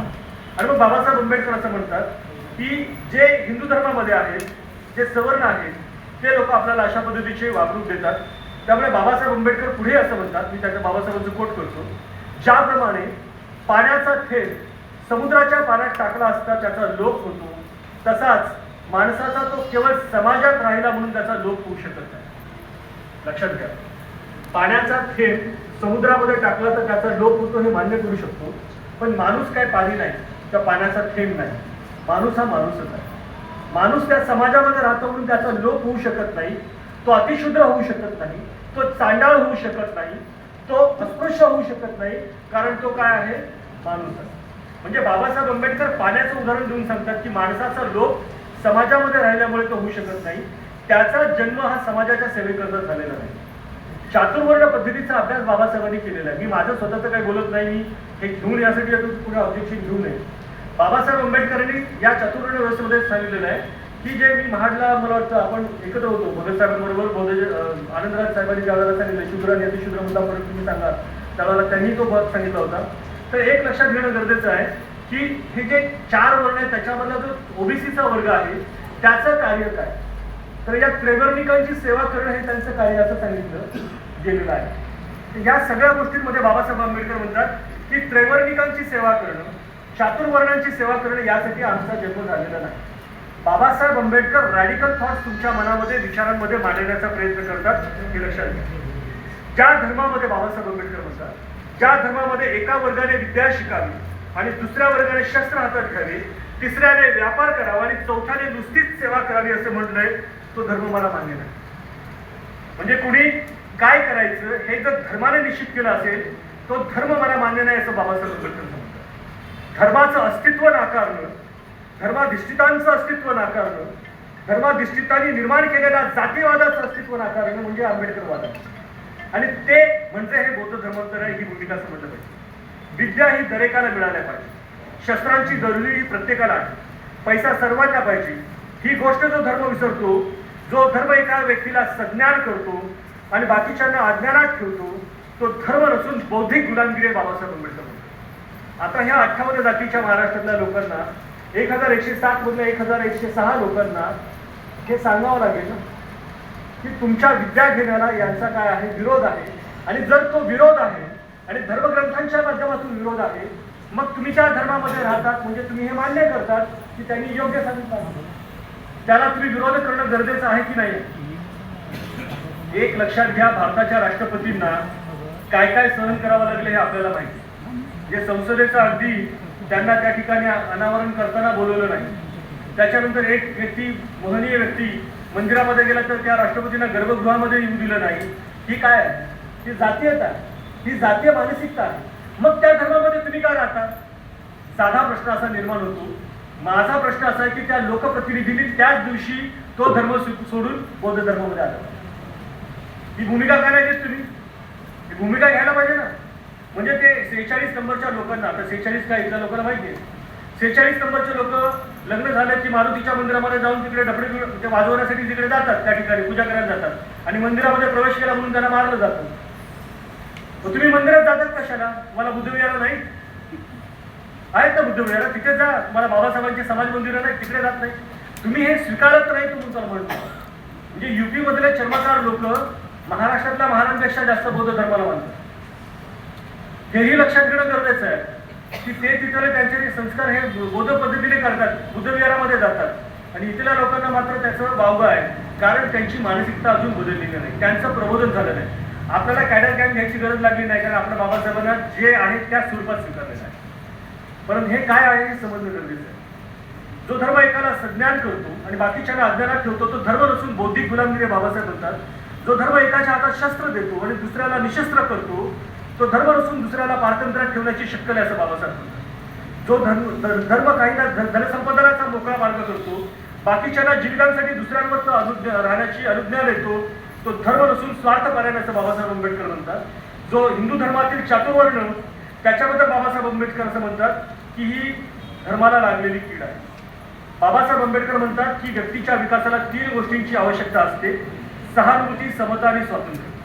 मग हिंदू धर्मामध्ये तुम्हाला सहानुभूती आहे का हा प्रश्न बाबासाहेब निर्माण करतात. मग हे सांगताना बाबासाहेब आंबेडकर म्हणतात की हिंदू धर्मामध्ये सर्वत्र सहानुभूतीचा अभाव आहे.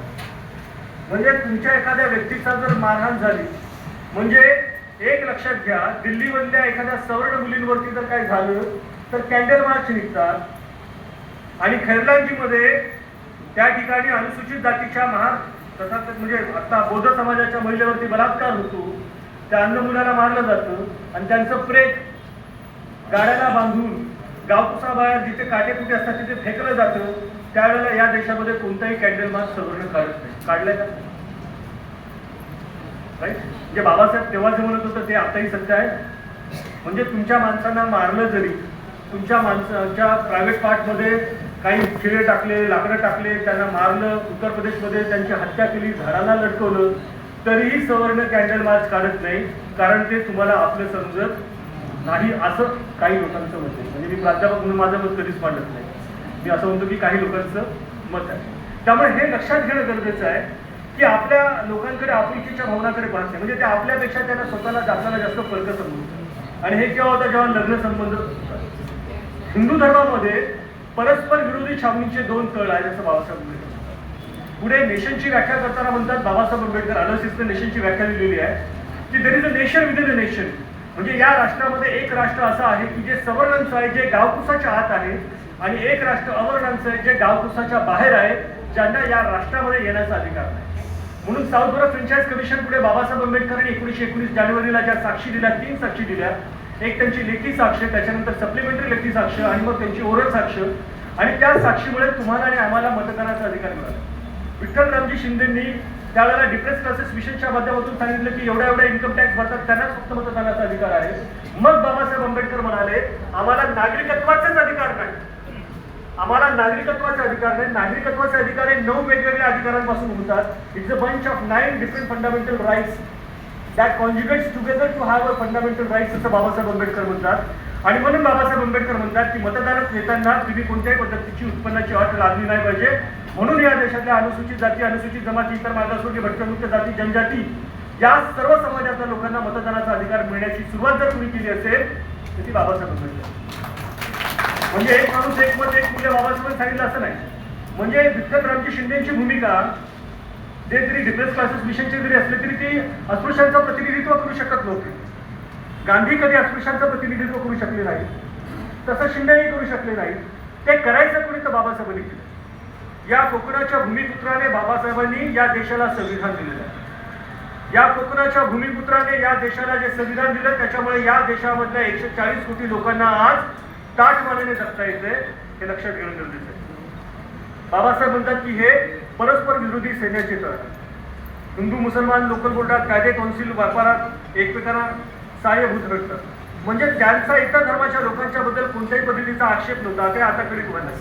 म्हणजे सहानुभूतीचा अभाव आहे, हे लक्षात येतं तुम्हाला.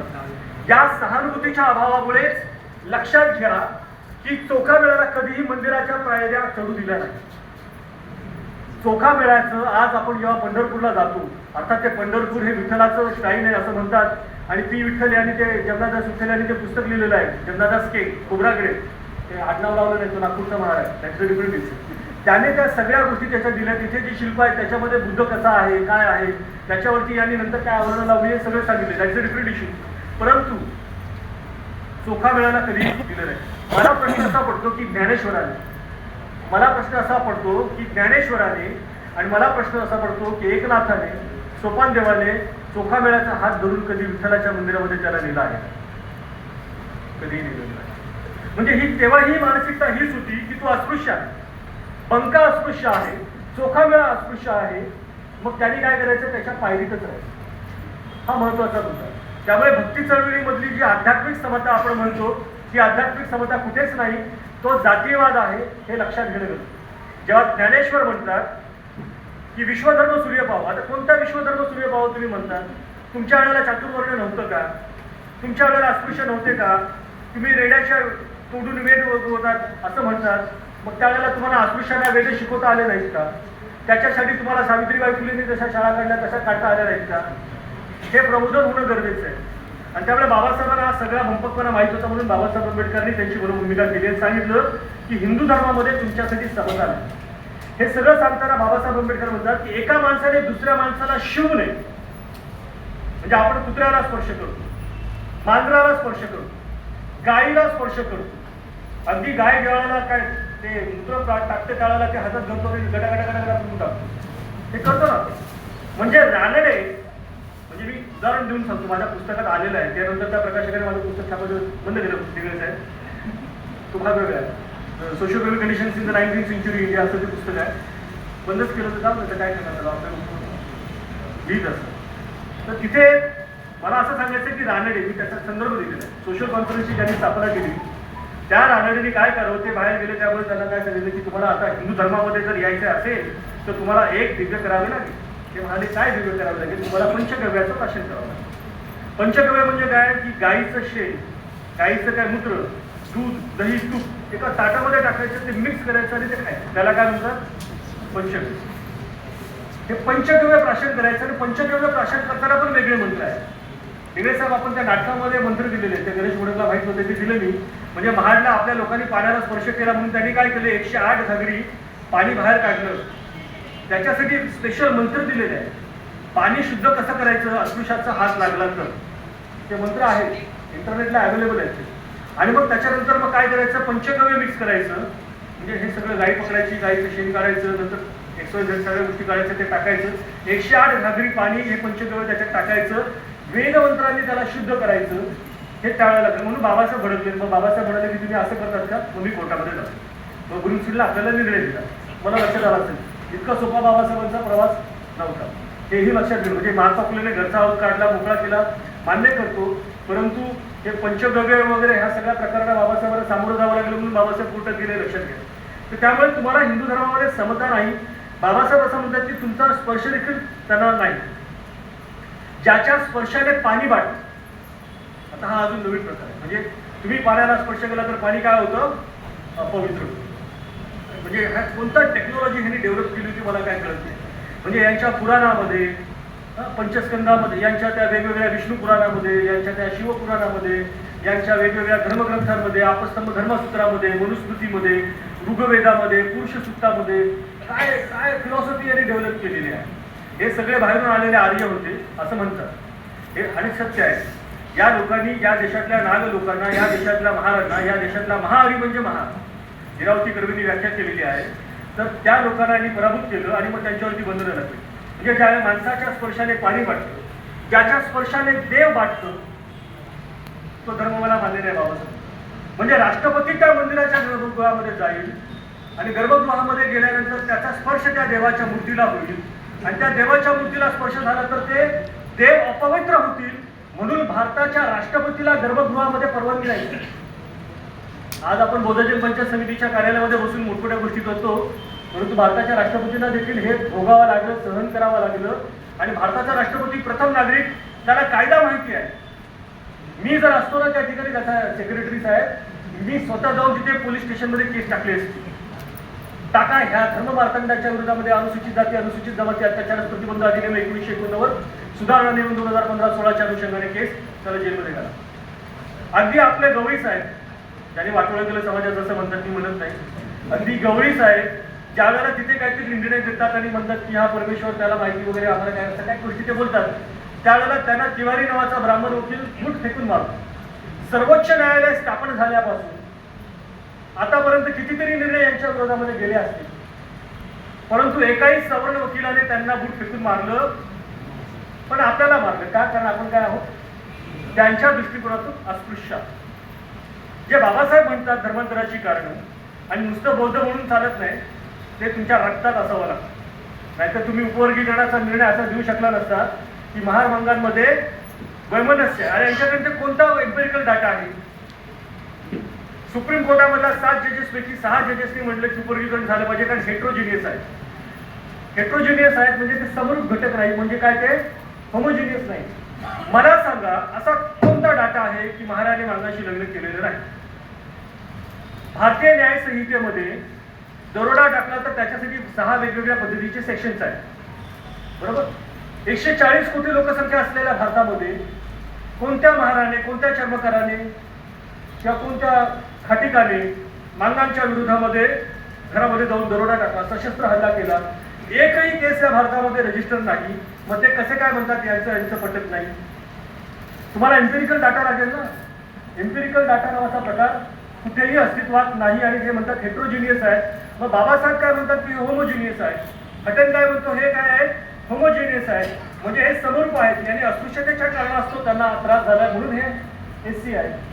या सगळ्या गोष्टींना बाजूला ठेवून निर्णय दिला, हा भाग वेगळा. मी त्यांच्याबद्दल काही बोलणार नाही, माझा त्यांच्याबद्दल खूप आदरयुक्त मत आहे, माझी न्यायाधीश असल्यामुळे. पण लोकांचं मत हे आपल्याला कधीतरी मांडणं गरजेचं आहे. तर रक्तपितीपणे भरलेल्या माणसापेक्षा तुमची ही परिस्थिती जी आहे ना फार वाईट. म्हणजे एखाद्याला रक्तपीत झाले असेल तर त्याच्याकडे आपण काही हीन दृष्टिकोनातून बघतो, पण त्याच्यापेक्षा वाईट परिस्थिती तुमची. त्याला ते औषध तरी देतात, तुम्हाला पाणी पण देत नाही, औषधाची गोष्ट लांबची आहे. तुम्हाला खायला प्यायला अन्नधान्यही देत नाही, हे लांबची. महाराजचा नुसता शब्द जरी ऐकला, कोकणापासून ते सगळीकडे, कोकणामध्ये थोडासा जातीवाद कमी आहे, पण बाहेर जर बघायला गेलं तर प्रचंड मोठ्या प्रमाणामध्ये.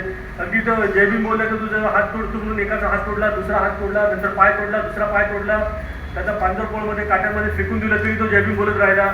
मराठवाड्यामध्ये ही परिस्थिती आहे. म्हणजे नामांतर व्हायला किती वर्ष लागले याचा आता विचार मांडायला लागलो तर फार मोठा प्रॉब्लेम आहे. महाराजचा नुसता शब्द जरी कानावर पडला तरी हे अन्नग्रहण करत नाही. म्हणजे आता अस्पृश्यतेचं तुम्हाला सांगतो काय आहे. अस्पृश्य माणसाची सावली जर उच्चवर्णीय माणसाच्या अंगावर पडली तर त्याला काय होतो, बिटाळ. काय होतो त्याला, बिटाळ होतो. अस्पृश्य माणसाची सावली जर उच्चवर्णीय माणसाच्या अंगावर पडली तर त्याला बिटाळ होतो. अस्पृश्य माणसाचा स्पर्श जर उच्चवर्णीय माणसाला झाला तर त्याला काय होतो, बिटाळ होतो. आणि अस्पृश्य माणसाने जर एखादा शब्द जरी उच्चारला आणि जर तो त्यांनी ऐकला आणि ते 16 ओळ्यामध्ये असले समजा नसले तरी त्याला काय होतो, बिटाळ होतो. म्हणजे त्यांना उपास तापास सोडावा लागेल. आपल्या लोकांमध्ये किती त्रास झाला असेल त्यांचा शब्द ऐकल्यामुळे, हा पण प्रश्न महत्वाचा आहे. त्यामुळे तुमच्या शरीराला किती कलंक लागलेला आहे हे दाखवून देण्यासाठी प्रयत्न करतात. आणि म्हणून बाबासाहेब म्हणतात की अस्पृश्यता हे हिंदू धर्मावरील कलंक आहे, तुमच्या अंगावरचा कलंक नाही. म्हणजे 58 जातीने धर्म स्वीकारला नसेल त्यांनी हे समजून घेणं गरजेचं आहे की अस्पृश्यता हा हिंदू धर्मावरती कलंक आहे. आणि हा कलंकित धर्म असं बाबासाहेब म्हणतात. त्याच्यामुळे तुम्ही दूषित आहात, तुम्ही अपवित्र आहात अशी तुमच्या मनामध्ये भावना निर्माण होते. आणि मग बाबासाहेब आंबेडकर त्यावेळेला धर्मांतराकडे वळताना एक गोष्ट सांगतात की त्रावणकोर नावाचं एक ठिकाण होतं, तिथे थिया जातीचे अस्पृश्य लोक होते. आणि हे थिया जातीचे अस्पृश्य लोक ज्या वेळेला तिथे जातात त्याला त्या रस्त्यावरून जाण्यासाठी त्यांना मनाई केली होती.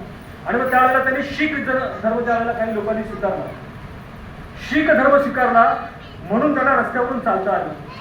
जोपर्यंत त्यांनी धर्म परिवर्तित केलं नव्हतं तोपर्यंत त्यांना गावामधून रस्त्यावरून चालल्यापासून मनाई होती. या देशामधलं जे पहिलं धर्मांतर झालं, जे पुस्तक माझं पॅरिस डे इंटरनॅशनल युनिव्हर्सिटीमध्ये प्रकाशित झालं, त्याच्यामध्ये मी याचा संदर्भ दिलेला आहे. की या देशामधलं पहिलं धर्मांतर जे साऊथमध्ये झालेलं आहे, त्या तिथल्या अस्पृश्य जातीच्या महिलांना एक पर्टिक्युलर वरच्या भागामध्ये वस्त्र वापरायचं त्यांना परवानगी नव्हती. नांगेली नावाची महिला तुम्ही कदाचित ऐकलं असेल. आणि मग त्यांना जर ते वस्त्र वापरायचं असेल तर त्यांना टॅक्स द्यावा लागायचा. आणि मग त्यांनी दुसऱ्या धर्मात धर्मांतर केल्यानंतर त्यांना कपडे घालायचे परवानगी. मग ती अस्पृश्य महिला त्या ठिकाणी ती काय करते, तिचे जे काय पर्टिक्युलर वय असतं ते कापून टाकतात आणि त्या वेदनेने तिचं निधन होतं आणि मग लोक पेटून उठतात आणि मग धर्मांतर करतात. हे आपल्याला बाकीच्या लोकांना सांगावं लागेल ना. त्यांनी कधीतरी समजून घेतलं पाहिजे की बाबा हे धर्मांतर भारतामधलं पहिलं का झालं. म्हणजे बाबासाहेबांनी धर्मांतर केलं म्हणून बाबासाहेब हिंदू धर्मविरोधी हे म्हणणाऱ्यांना हे सांगावं लागेल की अरे बाबा तुम्हाला ते ड्रेस टॅक्स द्यावा लागायचा, नाही तर तुम्हाला कपडे घालायला परवानगी नव्हती म्हणून धर्मांतर या देशामध्ये झालं. तुम्हाला रस्त्यावरून चालायला खिया जातीच्या लोकांना ट्रॅव्हल्समध्ये परवानगी नव्हती म्हणून धर्मांतर झालं. पण ते छोट्या मोठ्या प्रमाणामध्ये झालं. बाबासाहेबांनी जे धर्मांतर केलं त्या धर्मांतरानंतर आज आपण पाहतो महाराष्ट्रामध्ये 60 लाखाच्या वरती बौद्ध आहेत. ज्यावेळेला 300ची संख्या होती महाराष्ट्रामध्ये, ही 300ची लोकसंख्या 1956 पूर्वीची जी काही जनगणना झाली होती ती आता 60 लाखाच्या वरती पोहोचलेली आहे. म्हणजे बाबासाहेबांनी धर्मांतर जे केलं त्याला धम्मचक्र अनुपवर्तन असं म्हणतात. धम्मचक्र पवर्तन म्हणता येणार नाही. तसं म्हटलं तर मग आपले बौद्ध भिक्खू लगेच अरे तू काय स्वतःला शाळा समजतोस काय, ते सगळं चालू होऊन जातं त्यांचं. त्यामुळे धम्मचक्र अनुपवर्तन बाबासाहेबांनी केलेलं आहे, जे सम्राट अशोकाच्या नंतर केलेलं हे लक्षात घ्यायला गरजेचं. त्यामुळे असमर्थतेच्या विरोधामध्ये बाबासाहेब आंबेडकरांनी किती आता ते बरंच काही गोष्टी आहेत पण मी थांबवतो या ठिकाणी. कारण प्राध्यापक असल्यामुळे 1 तास झाल्याशिवाय मी थांबत नाही हा माझा. आणि सलग 4 लेक्चर जरी असले 2 लेक्चरचा 1 तास असतो आमचा. त्यामुळे सलग 2 तास बोलतो. पुरा ऐकून घेतात ती नाईलाज त्यांना मजबुरी असते. तुम्हाला तसं मी करू शकत नाही. मला या ठिकाणी एवढंच सांगायचं आहे की बाबासाहेबांनी हा जो काही धर्म दिलेला आहे या धर्माच्या अनुषंगाने आपल्याला ही चळवळ पुढे गतिमान करायची आहे. आणि जाता जाता काही महत्त्वाचे मुद्दे मांडा असं मला सांगितलं ते सांगून मी या ठिकाणी थांबतो. जे आदरणीय डिग्रे साहेब बसलेले आहेत त्यांनी आणि भगत साहेबांनी काही गोष्टी सूचना मला वाटतं बौद्ध जन पंचायत समितीच्या कार्यकर्त्यांना आधी दिलेल्या आहेत. ते म्हणजे तुमचं आता बौद्ध जनगणना होत आहे आणि या बौद्ध जनगणना म्हणजे नुसतं बौद्धांची जनगणना होत नाहीये. तर हे जे आता येणार आहे याच्या अनुषंगाने तुम्हाला आता जे चाललं ते घरगणना चालू आहे. 2027 मध्ये तुम्हाला जनगणना असेल. त्यामुळे एक भूमिका महत्त्वाची ठेवावी लागेल. जातीच्या कॉलममध्ये आपल्याला जातच लिहावी लागेल जी अनुसूचित जाती आहे. त्याच्यामध्ये तुम्हाला महार मान चांबर 59 जातीचा कुठेही संबंध नाही. तुमचा बुद्धिभ्रम करण्याचं काम काही लोक करतात. अगदी आपले डिग्रे साहेब रात्री 2-2 वाजेपर्यंत देवडेकर साहेबांबरोबर वादविवाद घालत बसायचे व्हॉट्सअपमध्ये. नंतर दुसऱ्या दिवशी मला सांगायचे अरे असा बोलला तसा बोलला. म्हटलं साहेब त्याचं सोडून द्या, तुम्ही तुमचा प्रचार करा. म्हणजे ते प्रचार करायचं काम आम्हाला करावं लागलं, साहेबांना करावं लागलं. कारण जे म्हणतात की जात लिहू नका ते स्वतः जातीचा आधार घेऊन अनुसूचित जातीच्या पोस्टवरती प्राध्यापक म्हणून महाविद्यालयात वाटलेले आहे. पहिल्यांदा तुम्ही तुमच्या जातीचा दाखला जाळून टाका, फाडून टाका आणि नोकरीचा राजीनामा द्या आणि ओपनमधून कम्प्लीट करून जा. म्हणजे तुम्हाला घेतात का नाही घेतात ते लक्षात येईल. हा महत्त्वाचा मुद्दा. त्या दृष्टिकोनातून त्यांचं मार्गदर्शन मला वाटतं खूप महत्त्वाचं ठरतं. हा बौद्ध यासाठी लिहा धर्म जाळायला, कारण ते काय तुमचं कास्ट सर्टिफिकेट कोणी बघणार नाही. प्रगणक तुमच्याकडे जे येणार आहेत त्याला प्रगणक असं म्हणतात. अर्थात शाळेच्या शिक्षकांना आणि कर्मचाऱ्यांना राबवलं त्यांना. आणि इकडे आपण त्यांना BLO म्हणतात. ते शिक्षकच आहेत. ते शाळेतले शिक्षक आणि महाविद्यालयाच्या वरती विद्यापीठातले शिक्षक. ते ज्यावेळेला येथील काळाला बौद्ध असंच लिहा, कुणाचंही काहीही ऐकू नका. बाबासाहेबांनी ॲन्युलेशन ऑफ कास्ट सांगितलं होतं, त्याच्यामध्ये त्यांनी वाचलंच नाही. खूप मोठे मोठे विचारवंत आहेत आपल्यामध्ये. विचारवंतांचा आपल्या महाराष्ट्रामध्ये आपल्या समाजामध्ये काही समजता नाही. सोपं विचारवंत आहे. समज गैरसमजामधून विचारवंत काही मतं मांडतात. त्यामुळे हे काय RSSचे लोक आहेत असं म्हणणारे जे असतील तर त्यांनी स्वतःचं अनालिसिस करावं की तुम्हाला विद्यापीठात जातीच्या दाखल्यावरतीच नोकऱ्या लागलेल्या आहेत आणि तुम्हाला राजीनामा द्यावा लागला तर तुम्हाला जातीचा त्रास झालेला आहे. मी नावं घेणार नाही. त्यामुळे तुम्हाला रिटायरमेंटच्या अगोदर VRS का घ्यावे लागले याचे अनालिसिस करायला झाली पाहिजे. हाही महत्त्वाचा मुद्दा. नाव घेणं हे योग्य नाही असं मला वाटतं. तर त्या दृष्टिकोनातून जी भूमिका मला वाटतं बौद्ध जन पंचायत समितीने आणि आनंदराज आंबेडकर साहेबांनी घेतलेली आहे ती फार महत्त्वाची. तुम्हाला बौद्ध असंच द्यावं लागेल. बौद्ध लिहा आणि इथे जात लिहा. तुम्हाला फेसबुकला आणि इंस्टाग्रामला खूप कमेंट्स पाठतील. कमेंट्स पाठण्यामध्ये आपल्या लोकांचा हात तुम्ही जोडू शकत नाही. अगदी पंतप्रधानापासून ते मंत्र्यांपर्यंत आपले लोक असे काही कमेंट्स देतात की दुसऱ्या दिवशी त्याला झोपच लागणार नाही. दुसऱ्या दिवशी काय त्या रात्री पण झोप लागणार नाही. म्हणजे त्यांना असे कमेंट्स देतात की त्यांना इन्फिरियरिटी कॉम्प्लेक्स निर्माण होतो आणि मग ते पाठच्या दरवाजाने गाडीने पळून जातात. इतका इन्फिरियरिटी कॉम्प्लेक्स डेव्हलप करणारे आपले लोक आहेत. त्यामुळे त्यांचं काय ऐकू नका आणि जेवू नका. तर हा एक महत्त्वाचा मुद्दा मला वाटतं या वंशावळाच्या मालिकेच्या पहिल्या दृष्टिकोनातून मी मानतो की तुम्हाला काय करावं लागेल, जात आणि आता पुढच्या टप्प्यामध्ये हे काही चूक केली असेल तिकडे चुकू नका, तिकडे बौद्ध लिहा आणि भाषा काय लिहा तुम्ही पाली लिहा. कारण जितकी तुमची लोकसंख्या त्या प्रमाणामध्ये तुम्हाला तुमचं प्रतिनिधित्व मिळत असतं. अल्पसंख्याक विभाग असतो, त्या अल्पसंख्याक विभागामधून धार्मिक अल्पसंख्याक मानले जातात. बौद्ध आहेत, शीख आहेत, ख्रिश्चन आहे, इस्लाम आहे, झोरास्ट्रियन आहेत. सगळ्यांना वेगवेगळ्या पद्धतीचं अनुदान दिलं जातं. त्याची महामंडळं आहेत. आपण त्या फक्त अण्णाभाऊसाठी महामंडळ आणि महात्मा फुले महामंडळापुरता मर्यादित न राहता आपला जर बौद्ध त्याच्यात उल्लेख असेल तर त्या महामंडळांमधूनही आपण कर्ज घेऊ शकतो, जिथे थोडंफार तरी कर्ज दिलं जाते. इथे आपल्याकडे नावापुरताच कर्ज दिलं असं दाखवलं जातं तर काही देत नाही. त्यामुळे तो महत्त्वाचा मुद्दा मला वाटतं लक्षात घेणं गरजेचं आहे. उपवर्गीकरणाच्या संदर्भात साहेबांनी सांगितलं तो मुद्दा मी या ठिकाणी मांडतो. उपवर्गीकरण जे आहे त्याचा तुम्हाला थोडक्यात सांगतो आणि थांबतो, 5 मिनिटं सांगावं लागेल. त्याचं कारण असे की हीच संधी आहे तुमच्यासमोर बोलण्याची आणि तुम्हाला समजून घेण्याची. कारण इतका मोठा फेसबुकवरती युद्ध चालू आहे की असं वाटतं की आपण भारत पाकिस्तान आहोत. म्हणजे ते पाकिस्तान आहे आणि आपण भारत असं म्हणत नाही, किंवा ते आपण पाकिस्तानामध्ये भारत असं म्हणत नाही. पण भारत पाकिस्तानचं जशी मॅच होते आणि आपण टीव्ही फोडण्यापर्यंत मर्यादा जाते, तिथपर्यंत आपण एकमेकांची डोके फुटतोय. आणि अगदी काल परवा काही एका माणसाला मारलं तर आपल्या लोकांनी म्हटलं आम्ही पण तुमच्या माणसाला मारलो. असं झालं नाही पाहिजे. हे चुकीचं आहे. कारण ज्यांना विचारांची लढाई लढता येत नाही ते हातापायांची लढाई लढतात, ते लक्षात घ्यायचं. 59 जाती आहेत महाराष्ट्रामध्ये. किती जाती आहेत? 59 जाती आहेत. पण तुम्हाला सांगतो, उपवर्गीकरण करताना एक लक्षात घ्या, उपवर्गीकरण करण्यासाठी 2017 मध्ये रोहिणी आयोग स्थापन झाला. त्या संदर्भामध्ये इंदिराचं जे काही जजमेंट होतं, इंदिरा साहनीचं जजमेंट होतं, त्यांनी सांगितलं की ओबीसीचं उपवर्गीकरण करता येतं, अनुसूचित जातीचं करता येत नाही. कारण अस्पृश्यतेच्या कारणास्तव त्यांना 338 अन्वये आणि 341 अनुषंगे ते होमोजिनियस आहेत आणि ते संरक्षित जाती आहेत. तर त्यांनी सांगितलं 2017 मध्ये आयोग स्थापन झाला, 2021ला त्यांनी आयोग स्थापन झाला. त्यानंतर त्यांनी 4 गट पाडले, अ, ब, क, ड. आणि त्याच्यामध्ये जे काही 2500च्या वरती ज्या काही जाती आहेत त्याच्यामध्ये 1107 जाती, याच्यामध्ये 700, याच्यामध्ये 500, याच्यामध्ये 100, याच्यामध्ये असं काहीतरी त्यांनी उपवर्गीकरण केलं. 2017 पासून ते 2026 पर्यंत या देशामधल्या इतर मागासवर्गीयांमधल्या एकाही जातीने असं म्हटलं नाही की आम्ही उपवर्गीकरण करण्यासाठी मान्य करतो. ऑन द रेकॉर्ड सांगतो तुम्हाला, संसदेच्या पटलावरती एकानेही सांगितलं नाही. ते वेळे आहेत का?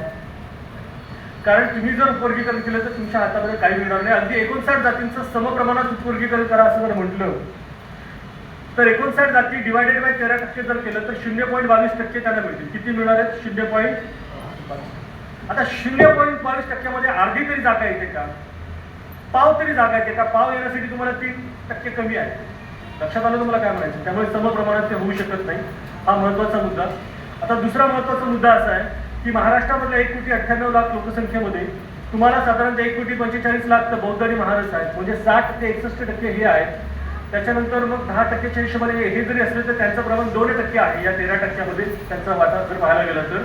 आणि मग ज्या 56 जाती आहेत, बरोबर, मात्र नंतर चर्मकार आहे, चर्मकार 0.90% म्हणजे 1%च्या आसपास आहे. 56 जाती ज्या आहेत त्या 1% आहेत. आणि हे उपवर्गीकरण झाल्यानंतर लोकसंख्येच्या प्रमाणामध्ये दिलं जातं. मग लोकसंख्येच्या प्रमाणात जर उपवर्गीकरण द्यायचं जर असेल तर मग महाराणा 8% मिळतील आणि मग ह्यांना 2% मिळतील. चर्मकारांना 1% मिळेल आणि 56 जातींना 1% मिळेल. सांगा मला तुम्ही या 1%मध्ये 1%मध्ये 8%मध्ये आणि या 2%मध्ये कोणाचं समाधान तुम्हाला? हे तळ आहे. या तळ्यामध्ये तुम्हाला 13%मध्ये खेळता येईल. पण तुम्हाला आता ते खेळता येणार नाही जर उपवर्गीकरण झालं. त्यांना असं वाटतं की सरकार त्यांचं आहे. त्यांना म्हणजे XYZ पिवळ्या रंगाचे कपडे घालणारे, आपण निळेवाले, आपण का मेणबत्तीवाले, ते काय आहे दिव्यावाले असं म्हणतात. मी म्हणत नाही, त्याची डिफरन्स.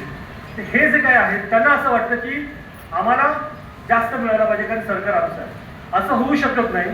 मला सांगा, भीमा कोरेगावला 27,000 पेशव्यांना कापणारे 500 महासैनिकांची परंपरा ज्यांची आहे त्यांच्या 8%मधून जर 5% काढून जर ह्यांना दिले, 6% काढून यांना दिले, तुम्हाला सांगितलं 2%वर समाधान राहा, तर ते राहतील का? येस और नो? एवढंच बोला. कसं काय शक्य आहे?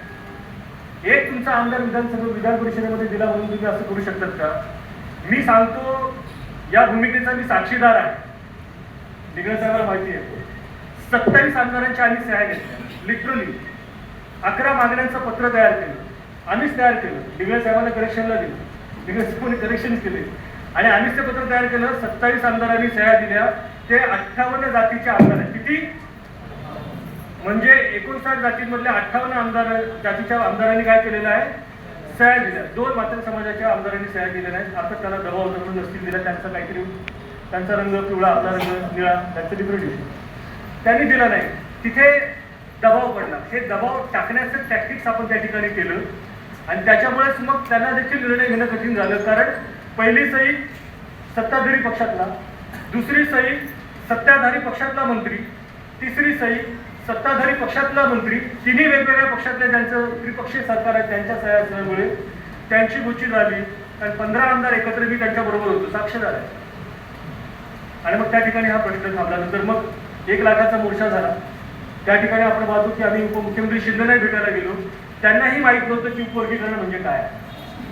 आनंदराज साहेब म्हणाले, काय साहेब तुम्ही असे करतात, काय बरोबर नाही तुमचं. ते म्हणाले तुम्ही 2% तुम्ही या 13% शिरावर अंगावर घेणार नाही. अरे हे 2% आहेत का, आम्हाला तर म्हणले 7% आहेत. साहेब ते ख्रिश्चन झाले त्याच्यामुळे त्यांचे 2% आहेत. मग त्यांच्या लक्षात आलं आणि मग त्यांनी काय सांगितलं, हे जे अबकड्याच्या संदर्भामध्ये यांनी काय केलं, एक वारे नावाचा 46 नंबरचा माणूस होता, जातीचं नाव घेणार आहे तुम्हाला कळत असेल, 46 नंबरवाले म्हणून. तर त्यांनी त्याला सांगितलं उपवर्गीकरणाचं. त्यांना मुख्यमंत्र्यांची भेट मिळाली. तर डिग्रे साहेब मंत्रालयात ते तुम्ही विचारून घ्या. मुख्यमंत्र्यांची भेट झाली आणि मुख्यमंत्र्यांची भेट दिली त्यावेळेला मातंग समाजाच्या उन्नतीकरता अनुसूचित जातीचे अबकड उपवर्गीकरण करा असं त्यांनी लिहिलं आणि ते मान्य झालं असं सांगितलं. त्यावेळेला सामाजिक न्याय खात्याचा कोणी मंत्री नव्हता, शंभूराजे देसाई विधानसभेमध्ये ते बघायचे काही गोष्टी.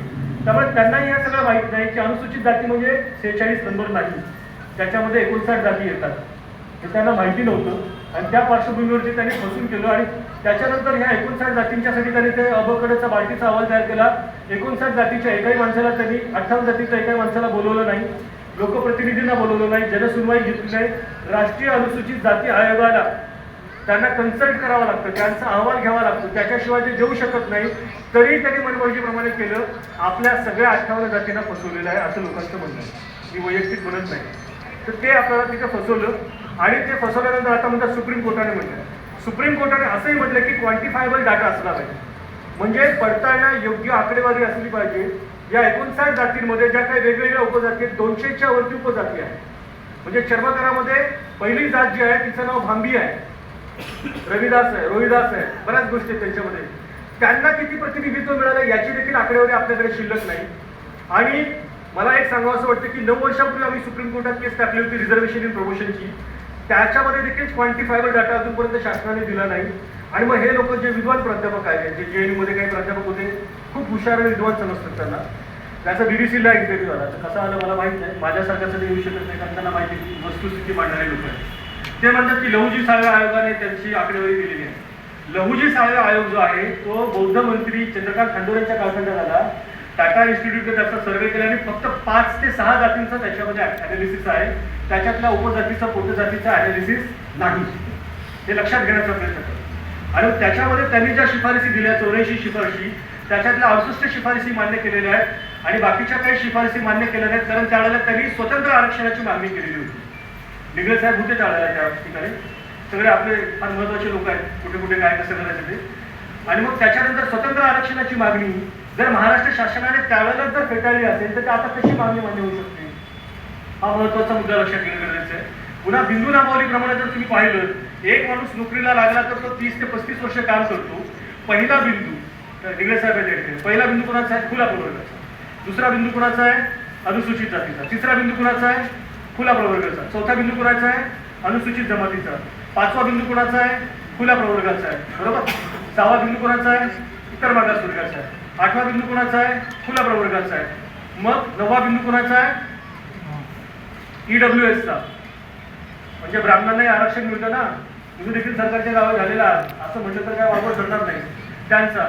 आणि मग त्याच्यानंतर पुन्हा कोण येणार आहे, खुला प्रवर्ग येणार आहे. आणि मग 10व्या क्रमांकावरती कोण येणार आहे, SC येणार.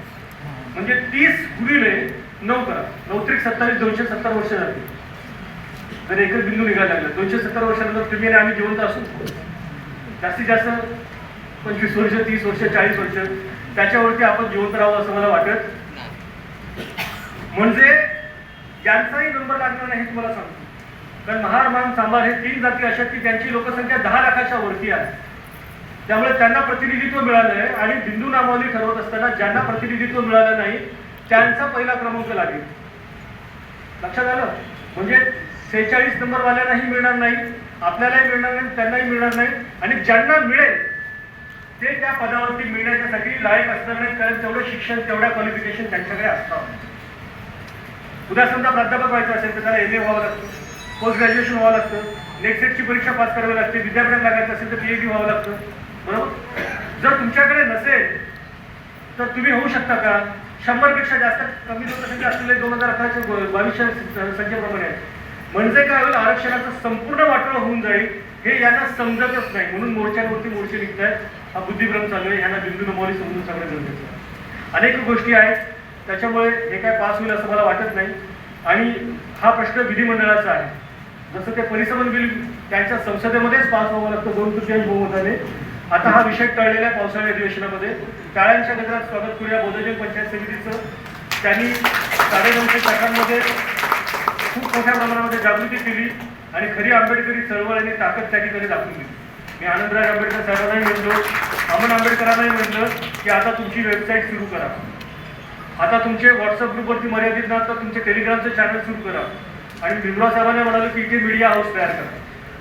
जोपर्यंत तुमचं मीडिया हाऊस होणार नाही, तुमच्या वॉर रूम्स तयार होणार नाही, तोपर्यंत काहीही होणार नाही. मराठा आरक्षणासाठी त्यांच्या वॉर रूम्स होता 72च्या वरती महाराष्ट्रामध्ये.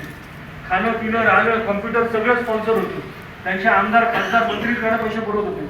आपल्याकडे एक प्रिंट काढायची म्हणजे तर मारामारा होता, तुझं नाव वरती का माझं नाव वरती, तुझं नाव आलं म्हणून मी येणार नाही, माझं नाव आलं म्हणून मी येणार नाही. आपल्या सुरुवाती इथून. हे RSSचे लोक लग्न करत नाहीत आणि आयुष्य त्याच्यासाठी देतात.